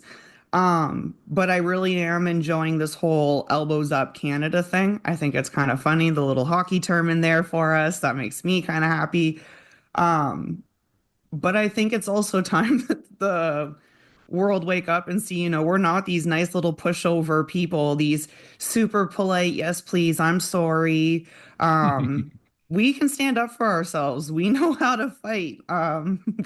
And it's there we've got the records to prove it for different things as well. But I think this might be a good time to show too, and stand up and show the world as well that we're not here to be pushed around. And that's just kind of how it's going to be, whether it changes or not. We have a backbone and we're standing to fight. It's interesting that if you think about it, foreign policy is a number one issue in our election, i.e. who is the best to deal with Donald Trump, as opposed to domestic issues of healthcare or education or even immigration or anything. Here we are, Janice, dealing with foreign policy as the number one issue in our election. Yeah, definitely. The polls are polls. I still think people need to focus locally on who they think best represents their community. Just like the last election, the polls are national trends. They don't reflect what's happening on the ground. So I think people still should do their own research and vote for the candidate that suits them. I think polls swayed a lot of people in the provincial, kept some people from voting, kept some people home because they they're like, oh, my vote doesn't count. But so I think it's really important that people show up this time and go out and vote. I'm not against polls during an election. I'm against broadcasting them. I'm serious. I mean, I think polls should be available. We could look them up, go on a poll tracker and see who's in our region leading and who's not. But advertising them, if you will, tends to sway people, and that's what I don't like. But nevertheless, John, your thoughts on this? Yeah, I would agree. I don't believe, and I think Janice touched on this. I don't believe in polls myself because I mean I'll give you a perfect example. When they had the U.S. election, Kamala Harris was expected to win by a landslide, and we all know what happened there. Um, and when you think of it, when you've got millions of people who can vote, and you have only 1,500 that are included in a poll or 2,000, it doesn't really give you a very adequate view of people's election mood across the country and across the parties. As another example, the loser in this, I believe, are the NDP because they're almost totally being ignored in this election. So polls can be not only misleading, they can also be misinformation. You know who's being ignored, and I'm fine with it, is the People's Party of Canada. You're talking about being ignored. Maxime Bernier barely gets a mention. I as a matter of fact, I have not heard him mentioned. And they're polling at about the same level as the Greens, yet the Greens are constantly being being at least mentioned. Here's where Elizabeth May is today. Here's where the Green Party is standing. But the PPC, which I'm not a fan of, but I just find it odd that they don't even get a whisper.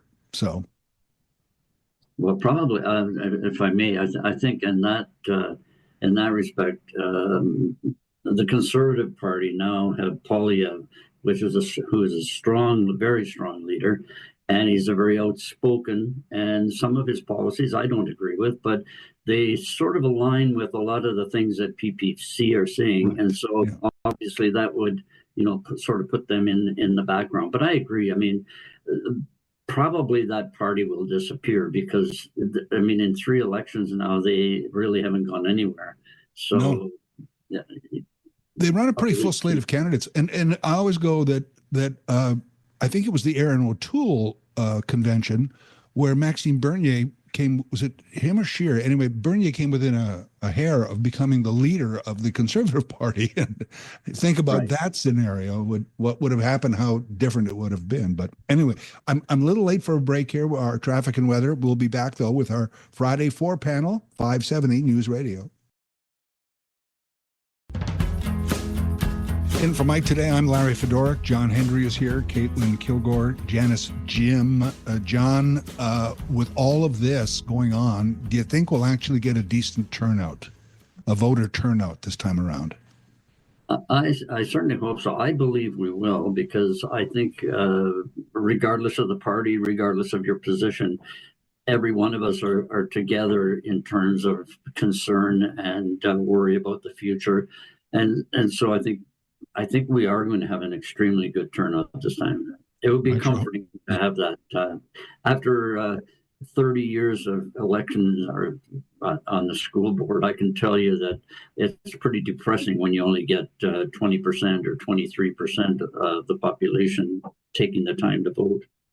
Well, and it's usually between 60 and 65 federally, but even then, I'd love to get that number up. Janice? I think this time, it's like I agree that the pressure from the U.S. is going to bring people out to choose who they think will best lead the country. So hopefully this will definitely bring people out this time. Yeah, I sure have my fingers crossed. Caitlin? Yeah, I agree. Especially when you see so many people screaming and fighting online, and you see the results of percentage of election. It's like, well, where were all of you then? I can't remember if this was an article I read or something we might have talked about on the show, but I believe it's Australia. When it comes to tax season, you get a little tax fee if you did not vote. And it's a way to encourage people to vote, and it actually does show out with good voter turnout. It's an iffy little thing to put in because if you do, we have a lot of people in remote areas where it still is a little difficult to vote if you're going to vote in person, depending on where your polls are. You'd have to look at that. And I think that's another thing too, is making sure that everyone has access to be able to get to a polling booth the day of or early voting, so that hopefully we can see those numbers jump up, because they definitely should. Any incentive or new idea to get more people out, I'm willing to try. I think we should be trying these things too. We need to get.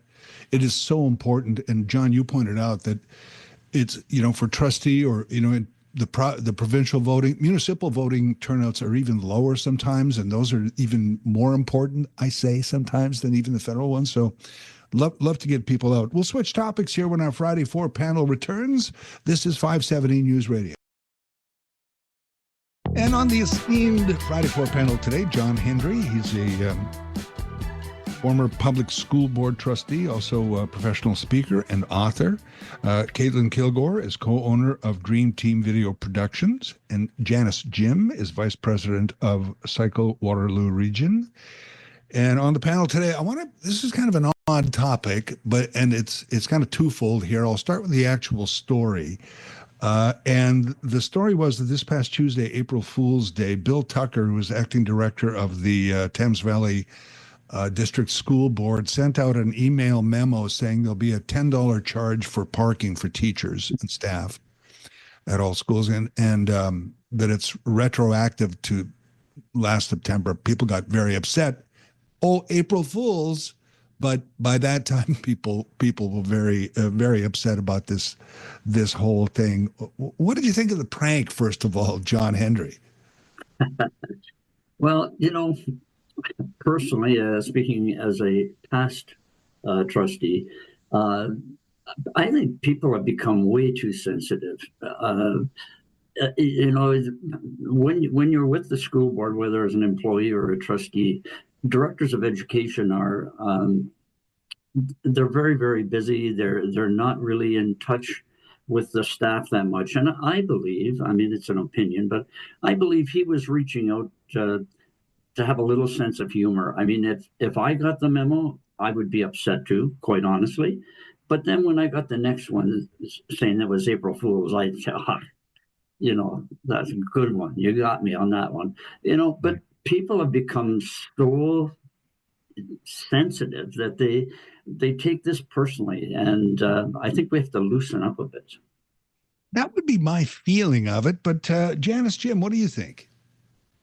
I think it's like a poor taste in execution. Maybe if he included it in the bottom of the email, haha, April Fools, then maybe. But when I read the article, people are struggling with budget deficit and job cuts and cuts to education. So you shouldn't be making jokes like that. Like something cute, like the Waterloo Region Police that one with puppies and animals from the Humane Society. Yeah, that's fine. But joking about money and in this economic climate, I think it's in poor taste. And Caitlin? Yeah, I love a good joke. I love humor. I think dad jokes are hilarious, corny things. The money thing, yeah, in this time of day and this, no.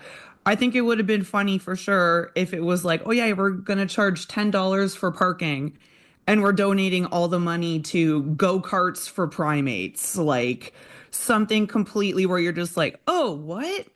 And like, I always think back to this article, I think The Onion posted, that said there was an invasive fish in Lake Nipissing, and they were releasing 3 female bull sharks because bull sharks can live in fresh water.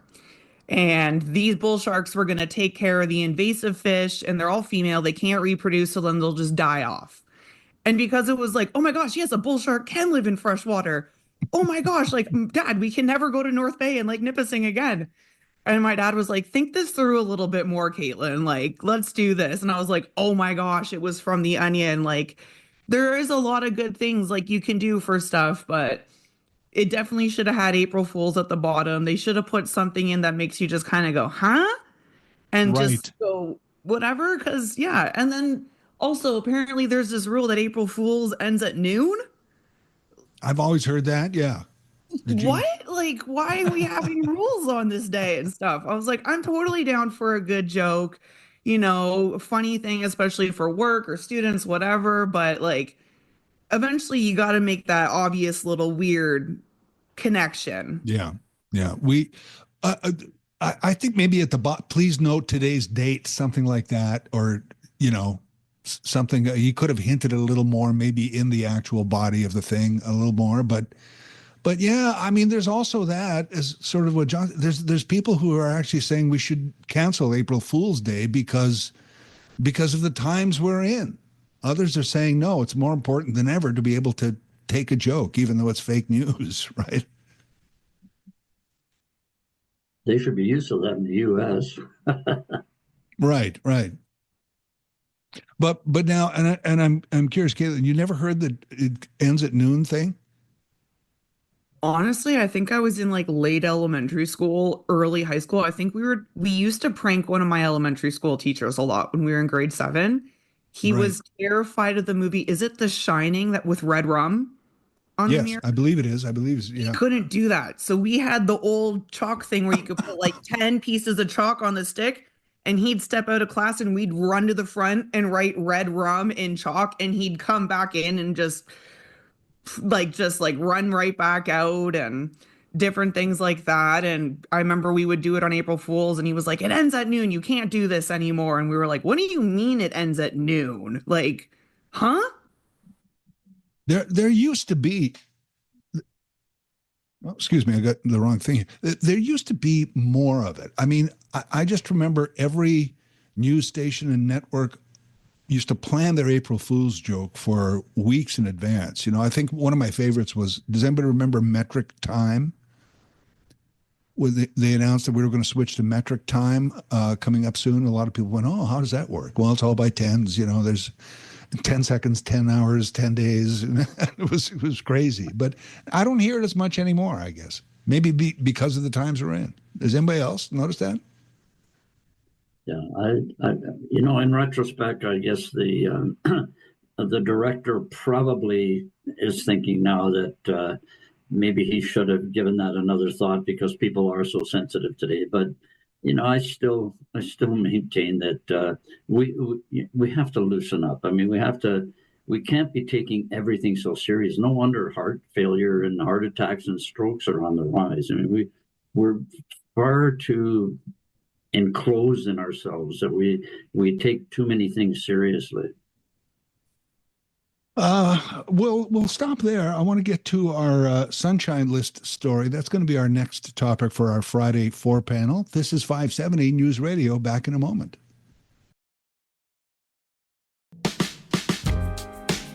Larry Fedorkin for Mike Farwell. The panel today, Janice Jim, Caitlin Kilgore, John Hendry.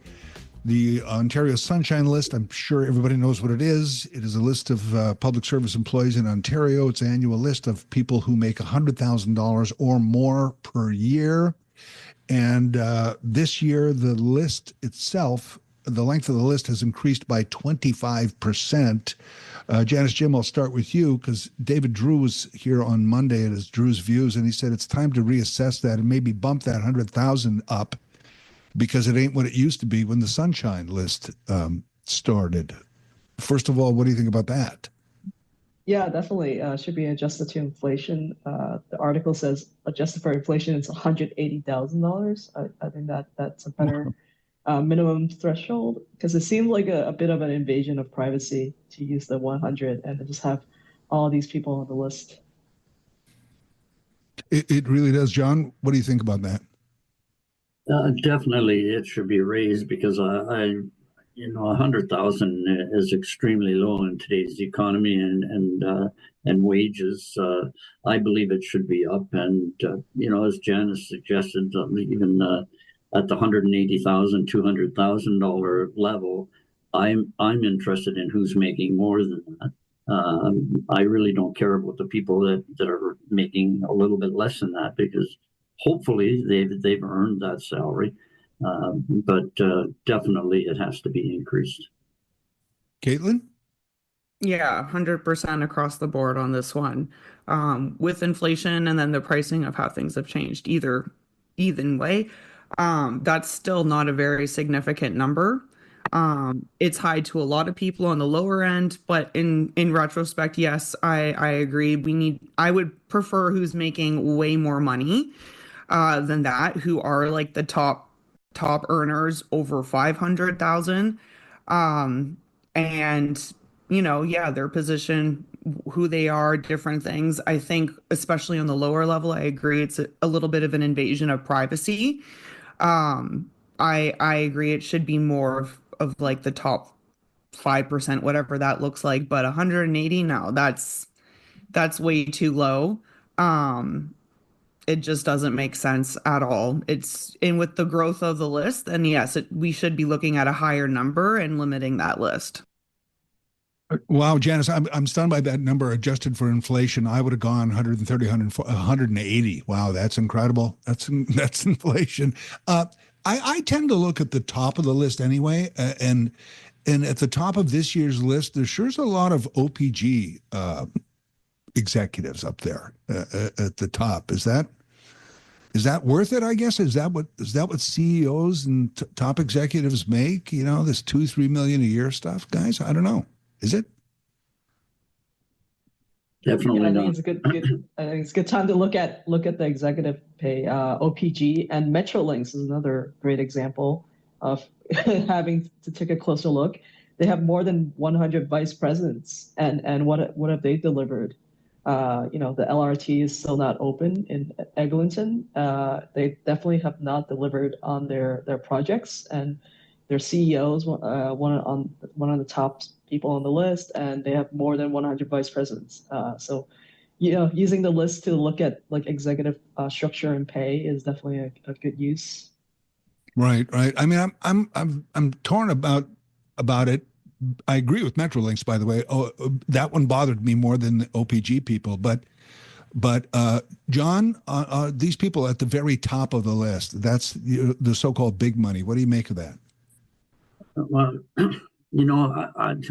I've always felt that that someone who has started, like as an entrepreneur, for example, who started a business, have grown the business, I believe that they are entitled to as much money as can be brought in for them because they've earned it, they've worked it, it's their business. People at the top making, $1 million a year and more, it's absolutely ludicrous. They are not worth it. I don't believe anyone's worth it. The same as I feel about sports figures making that kind of money.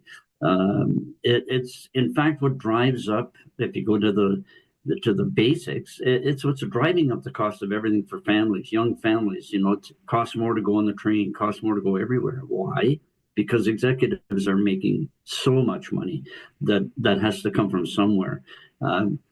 I believe, though, just if I can, I believe when they're going to publish a list like this, they should put it in context of where they're getting these numbers. Because, for example, in education, in elementary, secondary education, a lot of those numbers are hugely inflated because they're either taking early retirement or they're taking gratuities or whatever.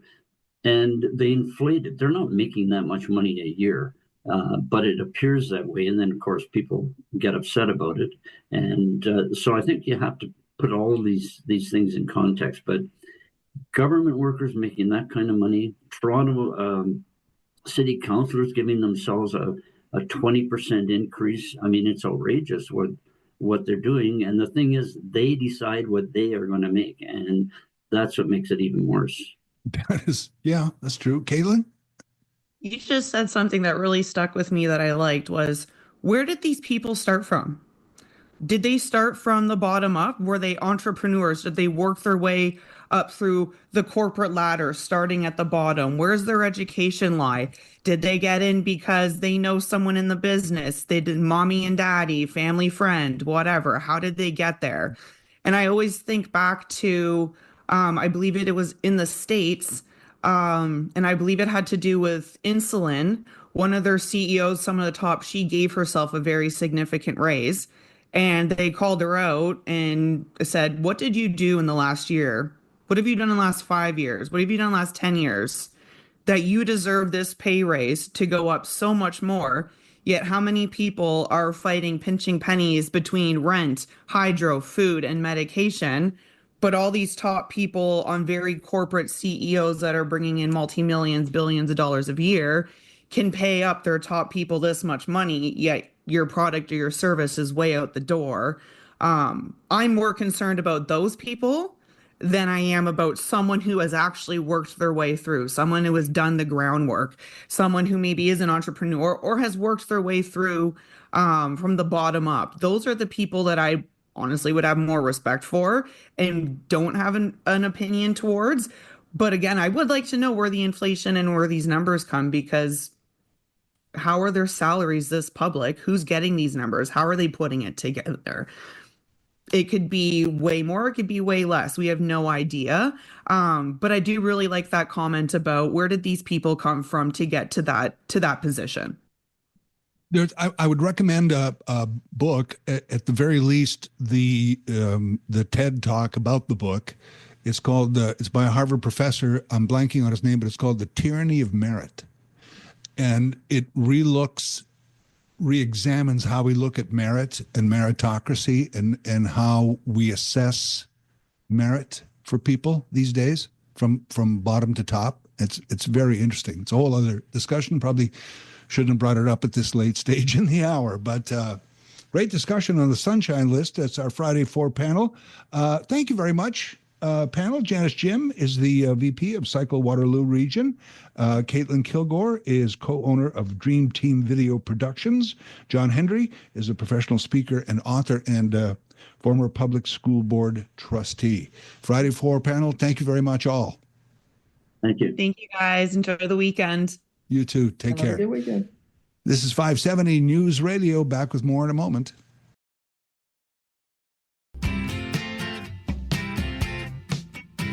Thanks again to our panel this week. I'm Larry Fedoruk, in for Mike Farwell. Coming up next on our program, the entire hour, the 12 o'clock Talkback Hour. Every day, every weekday, noon to 1. Except today we can call it Free Phones Friday as well. Remember when we called it Free Phones Friday? That was a while ago. 12 o'clock Talkback Hour. It's all about you. Boy, a lot today. Just, the tariffs this week that came through, and Canada spared somewhat, but not really. It's kind of like, it's like, the storm wasn't as bad as we expected, in the winter. And we got through a winter storm or a rainstorm, winter, heck, this week. So there is that. We can talk about the election. We can talk about the Rangers.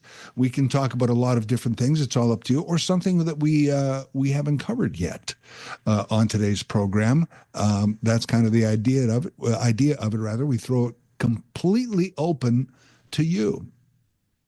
And it's interesting that the federal election, an election period, especially a federal one, what it really does, and this is a good thing normally, is it shows off the different opinions and divisions we have in this country. We have 6 parties running in this federal election. One is the Bloc, and there are only 2 main parties, one of which is going to form some sort of government, probably a minority government. By the way, that is my prediction, that the next government, whoever it is a minority government. If it's a conservative one, Poilievre tends not to make partnerships and coalitions, so I don't know who would support him. How long that would last, I don't know. Where if it's a Carney minority, that has a chance to last a little longer, I don't know. I'm just saying it's going to be one of those 2. But here we have all of these in this country, which is healthy, I think, ultimately, that we have 6 different parties running in our federal election, even though theoretically it's a 2-party system. That it's good for us. But anyway, it shows off all of our divisions, and opinions vary. And then the theory of democracy is, it hasn't been happening anywhere in the world recently, but the theory of democracy is once you vote and that candidate or party is in, then we all kind of unify under that banner and show respect for the leader. Yeah, there's a lack of that worldwide, isn't there? People would rather show off their divisions than the things that unite us, right? There's more money in divisiveness than there is in unity, it seems. But nevertheless, we're in an election where elections and campaigns show off our divisions. And coincidentally, is this one Canada, Team Canada, elbows up approach that we have to show as strength against the United States, in this case, the one-time ally United States. So it's an interesting time. Again, we can talk about that, the tariffs that really began this thing, or any of the anything that's in the news or not in the news that you want to talk about. It's the 12 o'clock Talkback Hour. We're going to start with you, Jersey Bill, when we return here on 570 News Radio. Larry's trash. Or you don't get no spending cash. If you don't scrub that kitchen floor, you ain't gonna rock and roll no more. Yakety yak. And this is one of my favorite parts your room. of guest hosting the Mike Farwell Show is the 12 o'clock Talkback Hour. Whatever you want to talk about. The numbers you should have programmed into your phone are 519-570-2545, 1-800-570-5715, or star 570 on your cell. Here's Jersey Bill. Jersey Bill, go ahead. You're on 570 News Radio. Hello, Larry. Always good talking to you. Listen, I just want to make a correction of what Mr. Henry said in the past hour. Okay. No poll had Kamala Harris ahead by a landslide. If she was slightly ahead, and the biggest one was an NPR poll, which had a 51-47. That was still within the margin of error, even if the margin of error was only 2.5. But most of them had them even, or had Mr. Trump slightly ahead, or her maybe 1 point ahead, all within the margin of error, close to the 48.4% or 48.3% she got. He got 49.8%, so 1.5 overall. And I was thinking that if he was going to win, it was going to be similar to what happened with Hillary Clinton, where she actually won the national popular vote by over 2 percentage points, but she lost the Electoral College. So we got that crazy system to deal with in the States. But it's really a misnomer to say that anybody put Harris ahead. There was one outlier poll in Iowa, which was probably poorly done, which had her way ahead in that particular state. But even if that state had gone for her, it wouldn't have changed the Electoral College victory of Mr. Trump. So I mean, it upsets me because these people are saying that that the pollers and everybody, of course, the major media were all in the tank for Harris. Not necessarily the case. There were a lot of people who were saying, yes, Trump could win, and that it was too close to call. That's exactly what happened. He did win all the swing states, but now he's doing things. He is just to go to what's happening now. He is governing as though he had won 60, 70, 80%. He has this tremendous majority behind him, which he doesn't. People are starting to turn against him, and it's really unfortunate. When you talk about division, he's creating division, of course, worldwide, of course, with his closest neighbors, but certainly inside the country as well. Jersey Bill, thanks for the call. Great stuff, man. I did notice that when we were talking about polls, and the thing about, and I will just re-say what I said last hour, that I don't think polls should be part of the broadcast news cycle, or even the internet news cycle. I think they should be out there on the internet so you can look them up.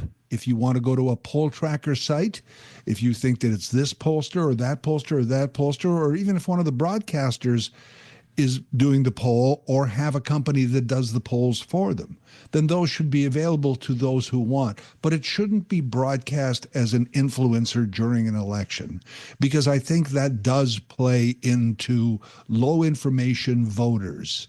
Low information voters are people who vote basically on the slogans or the double talk, or in some cases the lies, or when they hear poll numbers. If party A is way ahead in the polls, you either say, why should I bother to vote at all, some cases, or why should I bother to vote for the other one? My vote will be wasted. Whereas that poll should not be part of your decision process, in other words. Polls are important to people who are running candidates, to parties, to everybody. It shouldn't be such a huge part of the discussion about the politics and what the candidates stand for. Again, Have them out there. You can access them. Just why be talking about them all the time? And they're usually pretty accurate. And that's the other criticism is how could a few hundred people decide for a few million people? Well, there is a science to it, and most of them are pretty good at predictive analytics, if you will. Okay. Here's Grant. Grant, go ahead. You're on the 12 o'clock Talkback Hour. Yeah, how's Mr. Fedora doing today? Not bad. How are you? Great. I went out last night. I haven't gone out for many months because of my anxiety, and I feel so fired up. I'm raring to go. All right. And what do you? And there's a new rule change for the NFL touchback, and it's they're going back to the 35-yard line. What are your thoughts of that? It was on the Bart Winkler show a couple of nights As opposed to what? What was the previous rule? Touchback was the 25 or was it 30? I think it was 30. 30? Yeah. I mean, at the 35, I got no problem. I got a problem with that weird kickoff rule. I don't know what that's about. Oh yeah, that one. Yeah, I can't remember what that was called. Or was that the offside? No, the part where, and I didn't even hear about the rule change. I just started watching the NFL, which I watch a little bit. I'm not huge. Yeah. And they kick off the ball after beginning of the game or halftime or touchdown, and the lines just stand there. Nobody runs until the ball's caught or something, and then everybody starts running. And I'm like, weren't you allowed to start moving right after the ball left the toe of the kicker? And now you got to stand there for, I don't know. It looks ridiculous. Yeah. Okay. I didn't realize that. I know you. What's that other kick where it's not a. It's you mean not punting? It's not a perfect line. It's kind of off to the left or right. Or the onside kicks, or what are you talking about? Yeah, the onside kicks. You now have last year. You have to let them know in advance that you're going to do it. Oh, right. See, I don't mind that too much. I think that's kind of a weird rule, but I don't mind it. Anyway, Evan, go ahead. You're here on the 12 o'clock Talkback Hour. How's it going, Larry? Good, Evan. How are you? Pretty good. I just want to say, with the Rangers, first off, go Rangers. Right. And I got a question for you, and then I'm going to say what I think about it. All right. Who do you think's going to score the first goal tonight? You're asking the wrong guy. My depth of knowledge on this is not good. Like, you mean team-wise or player-wise? Player-wise for the Rangers. Player-wise, I have no idea, sir. I don't know. What do you think? I'm going to go with Trentwick. So if Mike Farwell's listening to this, you got Trentwick under Evan. All right. You don't have a wager on that, do you? It's just what you think? That's what I think, yeah. Yeah. All right. Well, we're only hours away. Evan, thanks for the call. This is the 12 o'clock Talkback Hour, 570 News Radio. More in a moment.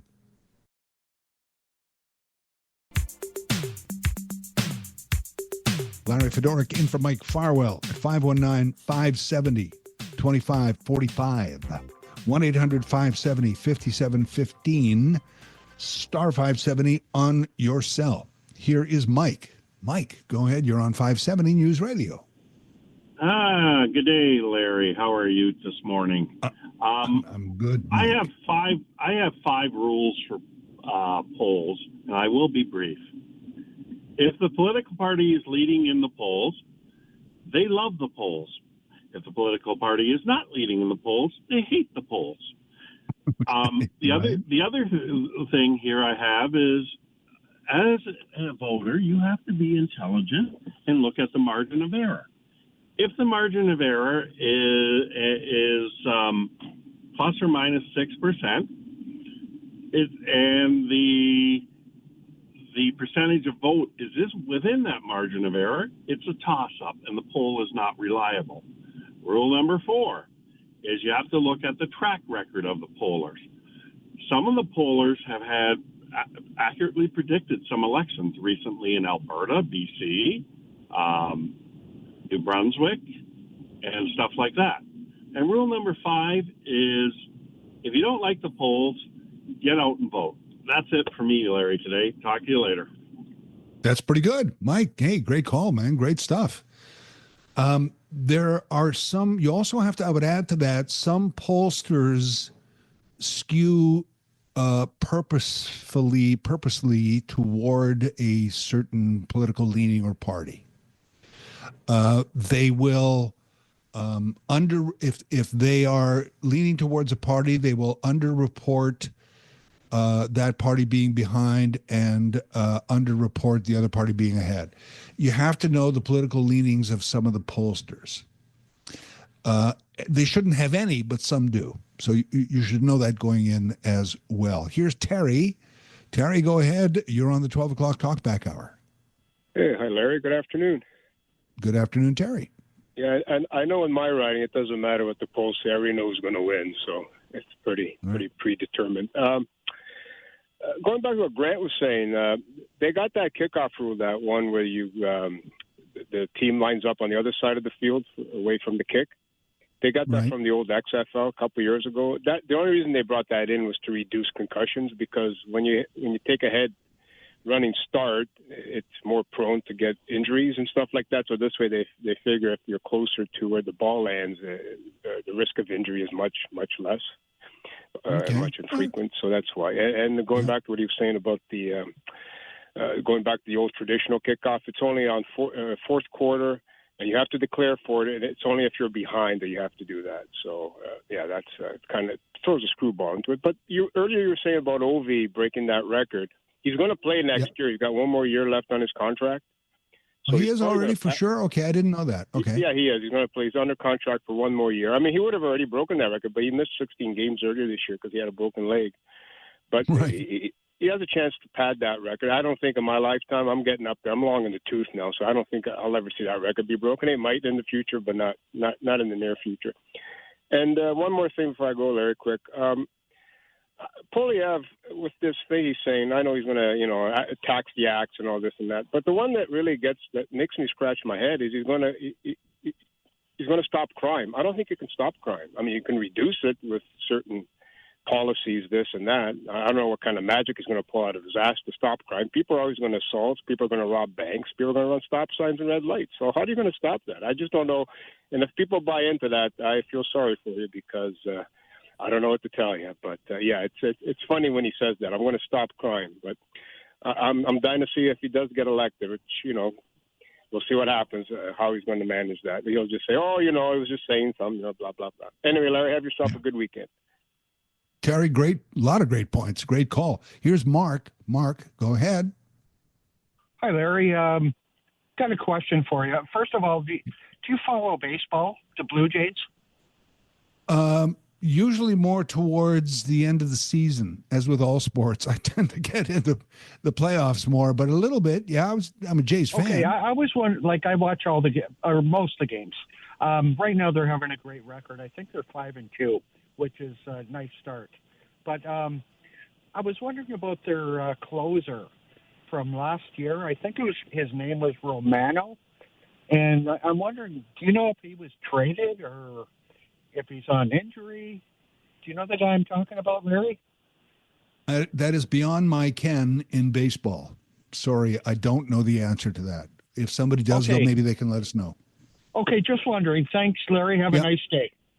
All right, sir. See, that's when you get into the specifics of that, then I'm out. I really don't. I really don't get into it that much. And I love baseball. It's nothing more relaxing to me than watching a baseball game and listening to baseball on the radio. I think is still one of the great things of all time. It passed many a long car ride for me when the baseball game was on. I just loved the rhythm of the voice and the baseball and the sounds. So, but specifics like that, the detail, a little shy on detail. We'll get to Zoran next. This is the 12 o'clock Talkback Hour, 570 News Radio. Back in a moment. Larry Fedoruk in for Mike. Let's get right back to your calls on the Talkback Hour. Here's Zoltan. Zoltan, go ahead. Hey, how you doing, man? I'm not bad. How are you? I'm not reined in. I'm not iced in or anything else. It's Canada. I'm here. Look, first of all, if you are watching golf or baseball, if you're not playing it but watching it, you can have a real good drink and fall asleep. That's what you do, okay? Maybe and not, wake, but me for sure. Hey, look. See, baseball especially, man. You can watch it, you can fall asleep, you can wake up, and it's still about an hour left. Yeah, nothing changes. It's like being with your ex-wife, for God's sakes. Okay. Hey, look. Everybody's talking so much about Trump and everything, and everybody's skirting around and that he's moving factories and so on and so on. Not one person did I hear mention the Monroe Doctrine. In the 1820s, President Monroe did exactly the same thing. If you look it up, Trump is doing exactly the same thing as Monroe. He wants to pull in everything back into the United States, and the rest of the world can go, what. So maybe you should either look that up or talk to somebody. I took it in grade 12, and I took it in second-year university, and it made me sick. The Monroe Doctrine. I don't know. Have you ever heard of it? I have. Thanks for the call, Zoltan. Got to go to break here. Got to get on to the news. But I have. Isn't that what they're actually teaching in Ferris Bueller's Day Off when Bueller, and he's teaching the tariffs were good, bad for America, and he's teaching the Monroe Doctrine. The thing about world trade is it's really hit its stride post-World War II. So that's what you have to look at. You have to look at the last 50 to 70 years to see that world trade and free trade became the way of the world. And that's why it's different this time around. So, Ernie, if you want to hold on, you'll be next when we return with more of the 12 o'clock Talkback Hour. And let's get to more of your calls, lickety-split, here on the 12 o'clock Talkback Hour, so we get everybody in. Here's Ernie. Ernie, go ahead. You're on 570 News Radio. Hey, Larry. Enjoyed the round table there. I thought that was pretty good. It's nice to see get some fire in there every once in a while, right? But all right. Yeah, me too. Thanks. And I just wanted to say, too, I know me and you touched on the issue of crime. I called in just the other day there, and I appreciate your response from that. And it's in a response to Terry's call there. I'm not saying, we don't know if Pierre's going to be able to fix the issue on crime, but what he plans on doing are drastic changes as to the criminal code and what's happening in Canada currently. His plans are to cancel basically the Act, the Catch and Release Act. So basically, if you're reoffending and if you're committing the same crime, which a lot of the stats are now, it's the same people doing a lot of the severe crimes, basically, you're not just going to be let out. Am I saying that's going to fix the crime rate in Canada? I'm not saying that's going to fix the crime rate in Canada, but I feel if you're not allowing these criminals out that are just committing crime after crime after crime and let out on bail, it's got to make some kind of impact, I would assume. And the other question I just want to ask you, Larry, as far as Carney, where he says he's not going to cancel the bill for the pipeline, do you think that's a wise move for, obviously he's not going to go campaign in Alberta. We already know how it's going to be blue. But as far as just dividing Albertans and how they are so close, Preston Manning made a comment just the other day about saying how severe if it goes if he doesn't cancel this bill, how they're so close on the verge of splitting. I just want to hear your thoughts on that. And I don't mean to make it sound that severe, but I'm kind of sensing that and hearing that just from reading the news. But your thoughts, Larry? Thanks. All right, Ernie, thanks for the call. I will share a little bit because I want this hour to be more about you calling in than me blathering on, because I have plenty of opportunity to do that. But first of all, it is going to be blue. But you look at Carney, basically grew up in Edmonton. You look at the mayor of Edmonton. You look at Naheed Nenshi in Calgary. You look at there is a faction of, and Rachel Notley was in recent memory for a short term the premier of Alberta, an NDP. They didn't go Liberal. They went NDP, which is a quirk about the West, it seems to me, and the prairies. They go conservative or NDP. There's no in between liberalism there. So it's going to be blue, but there's representation from Alberta in a liberal sense as well, small L liberal.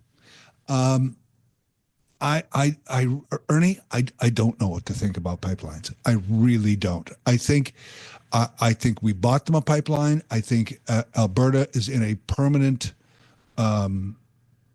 gripe mode. I don't think there's pleasing them. I think people like Daniel Smith foster division, and at a point, if your kid keeps going, I'm out of here. I'm leaving home. At some point, see ya. So, I don't know. Does that capsulize it? Kyle, go ahead. Kyle, you're on the 12 o'clock Talkback Hour. No, let's get Kyle up. Okay, there he is. Kyle, sorry for the delay. Kyle, go ahead. There's the sound I was waiting for. How are you doing, Larry? Good, Kyle. How are you? Good. All right. I'm going to do two things. My first one is go Rangers, and I'm going to say the Croatian sensation, Misljevic, is going to get the first goal. The second thing I was going to say is I was at the hospital last night with my other half from 10:30 last night till 5 o'clock this morning. And there's got to be, I don't know what the answer is, but there's got to be a way that we can really fix our healthcare system. And I thought about this last night, and I'm not sure what the rules or parameters around this are. But from what I understand is family doctors also work. Well, my family doctor back in Niagara definitely does a shift every so often overnight at the hospital. And I'm sure that all family doctors do that. Correct me if I'm wrong. But maybe there's a way that we have family doctors or doctors at the hospital that are literally just there 20, that's all they work. They don't have a family practice, but they just work at the hospital, and not just have one, but have multiple of them. Because even though I'm in Listowel and I'm in a small town, and we got our own hospital, but there's one doctor, and you're waiting and waiting and waiting. And I get it. We're not priority. We were never going to be priority. I knew that from the beginning. But there's got to be something to change what we have right now, because I'm exhausted, and like I said, I wasn't expecting to be done within an hour. I brought my book, I brought my chips, I brought my headset, I was ready to go. But there's got to be something, and I'm not sure what the fix is, but we have to fix it, because you can't be waiting there from 10:30 at night till 5 o'clock in the morning to be looked at, and you're there for 10 minutes and they say, oh yeah, you're fine to go, or maybe take meds, or we'll prescribe this. But I don't know. I was just a little frustrated on it. And the other thing that really shocked me is how many people can't read a sign when they walk into a hospital. That's the other thing. I mind boggled that there's a sign that says pick up the phone for after hours, and 90% of those people didn't even do that. They just stood at the door, not reading the signs that are on there. So just shows you just how mind boggled I am that illiterate people are. But anyways, that's my little rant there, Larry. Right. Thank you very much. Kyle. Sunshine. Yep. Everything okay though? Everything good after the visit? Oh yeah, everything's fine. Oh yeah, okay. My other half it was for her. It wasn't for me. She just felt a little nauseous and stuff, and she was humming and hawing. Oh, I don't want to go to the hospital. I don't want to take other people's. If there's an emergency or whatever. And I told her, I said, you know what? If you don't feel good, we have a healthcare system for a reason. Even if it takes us 10 hours to sit there for you to get checked out, I will wait there for 10 hours. So that's what we did. So we just waited, and things are fine. But. You know what? I rather, positivity at the end of the day, right? So everything's good. Thanks, Larry, for asking. And like I said, enjoy the beautiful sunshine and have a good weekend, my friend. You too, Kyle. Thanks for the call. I did one, I guess, was it December? Yeah, early part of December, where my doctor said, go to Emerge and get the CT scan. And he goes, because if I try and book you one, it'll be months. Go to emergency. So I go, and same thing, I plan, and it's a heart thing. So I'm prioritized. They get you in like right away, and they hook you up and do an EKG, whatever, to make sure you're, and I was pretty much fine, but they wanted to check me out. And it was 3 p.m. I was sent home at midnight, and I had all those thoughts like Kyle did. It's like, are you kidding me? And it was machine available for testing. It was doctor, it was nurse available. It was all the availability. And there was, not only were we in the hallways, but the hallways had an assignment number. You're in hallway 3, spot 7. Like they had them divided up, Jersey Bill, go ahead. He's back on the 12 o'clock Talkback Hour. Go ahead. Yes, now I have to correct the caller who talked about the Monroe Doctrine. Okay, good. You're our fact checker. You're our fact checker today, Jersey Bill. Yeah, the Monroe Doctrine had nothing to do with trade. It was done by of course, James Monroe, the president, and his Secretary of State, John Quincy Adams. It was about mainly the Spanish colonies that had freed themselves from Spanish rule while Spain was involved with the kicking out Napoleon. And they wanted to make sure that the European countries would not try to recolonize Latin America from Mexico all the way down to Tierra del Fuego.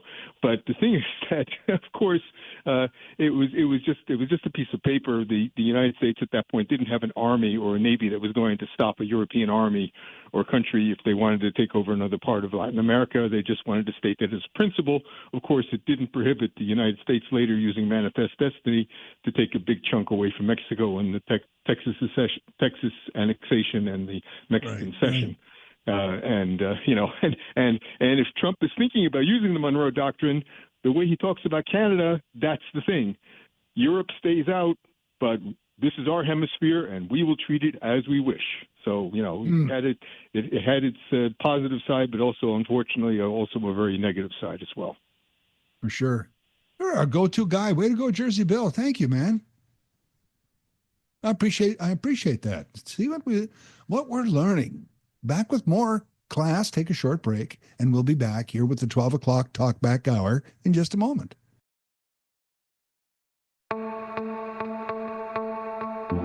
Larry Fedoruk in for Mike Farwell. Be sure and catch Mike tonight, 6:30 for that pregame in what should be the final game of this series as we end it against the Firebirds at the Odd tonight. If you can't get to the game, 6:30 pregame, 7 o'clock game, all on 570 News Radio. Here is Ron. Ron, go ahead. You're on 570 News Radio.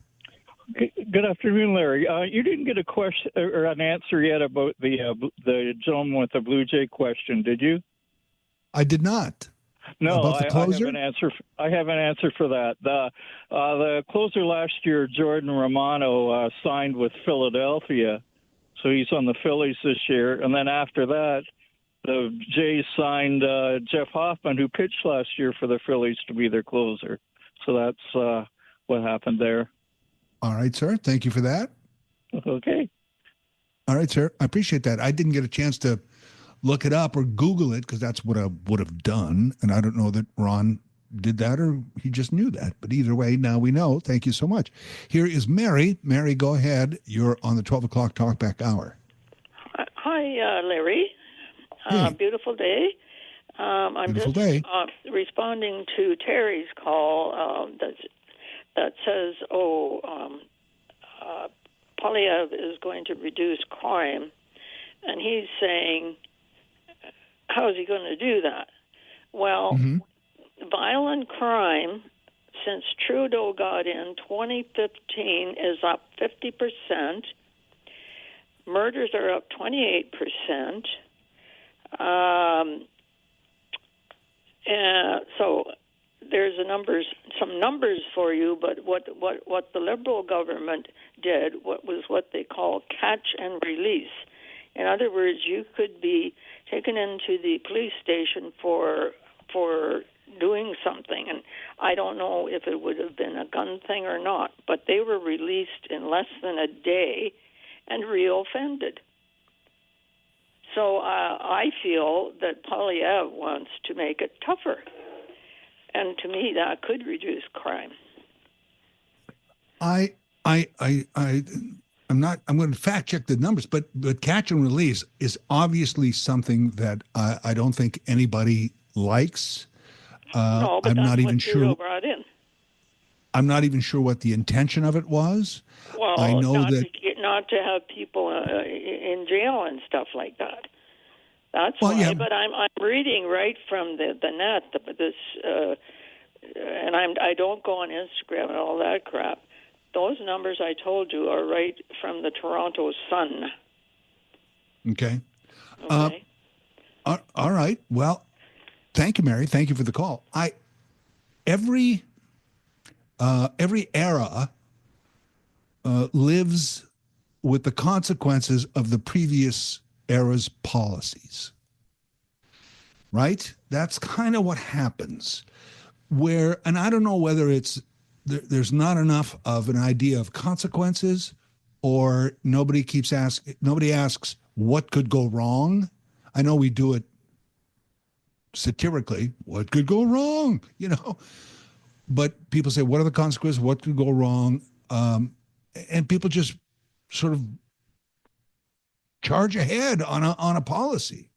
And I'll give you an example. People said, we need, back 50 years ago, they said we need to build factories and have jobs and have homes for everybody. And that's great, and we should, but then we ended up with pollution and urban sprawl, which we suffer through today. So it's the consequences of a previous administration's policies, and that's what always happens. So again, going back to what was the whole catch and release thing? Well, we don't really have the infrastructure to keep all these people in jail. Do all these people really deserve to be in jail? Well, maybe not. But we kind of lost track of the people that do, it seems to me. Like we didn't have the system there to say, all right, this guy, you made a mistake. You get a second chance, you get out there. But this guy, you're a career crook. You're a criminal. You're just going to, no, we're locking you up. So I think everybody's kind of on the side of catch and release is just not working. And it's just fueling the repeat offenders. So there's that. But listen, every politician always says lower taxes and reduce crime. And I've yet to see both of those happen at the same time, regardless of the administration. This is 570 News Radio. Back in a moment.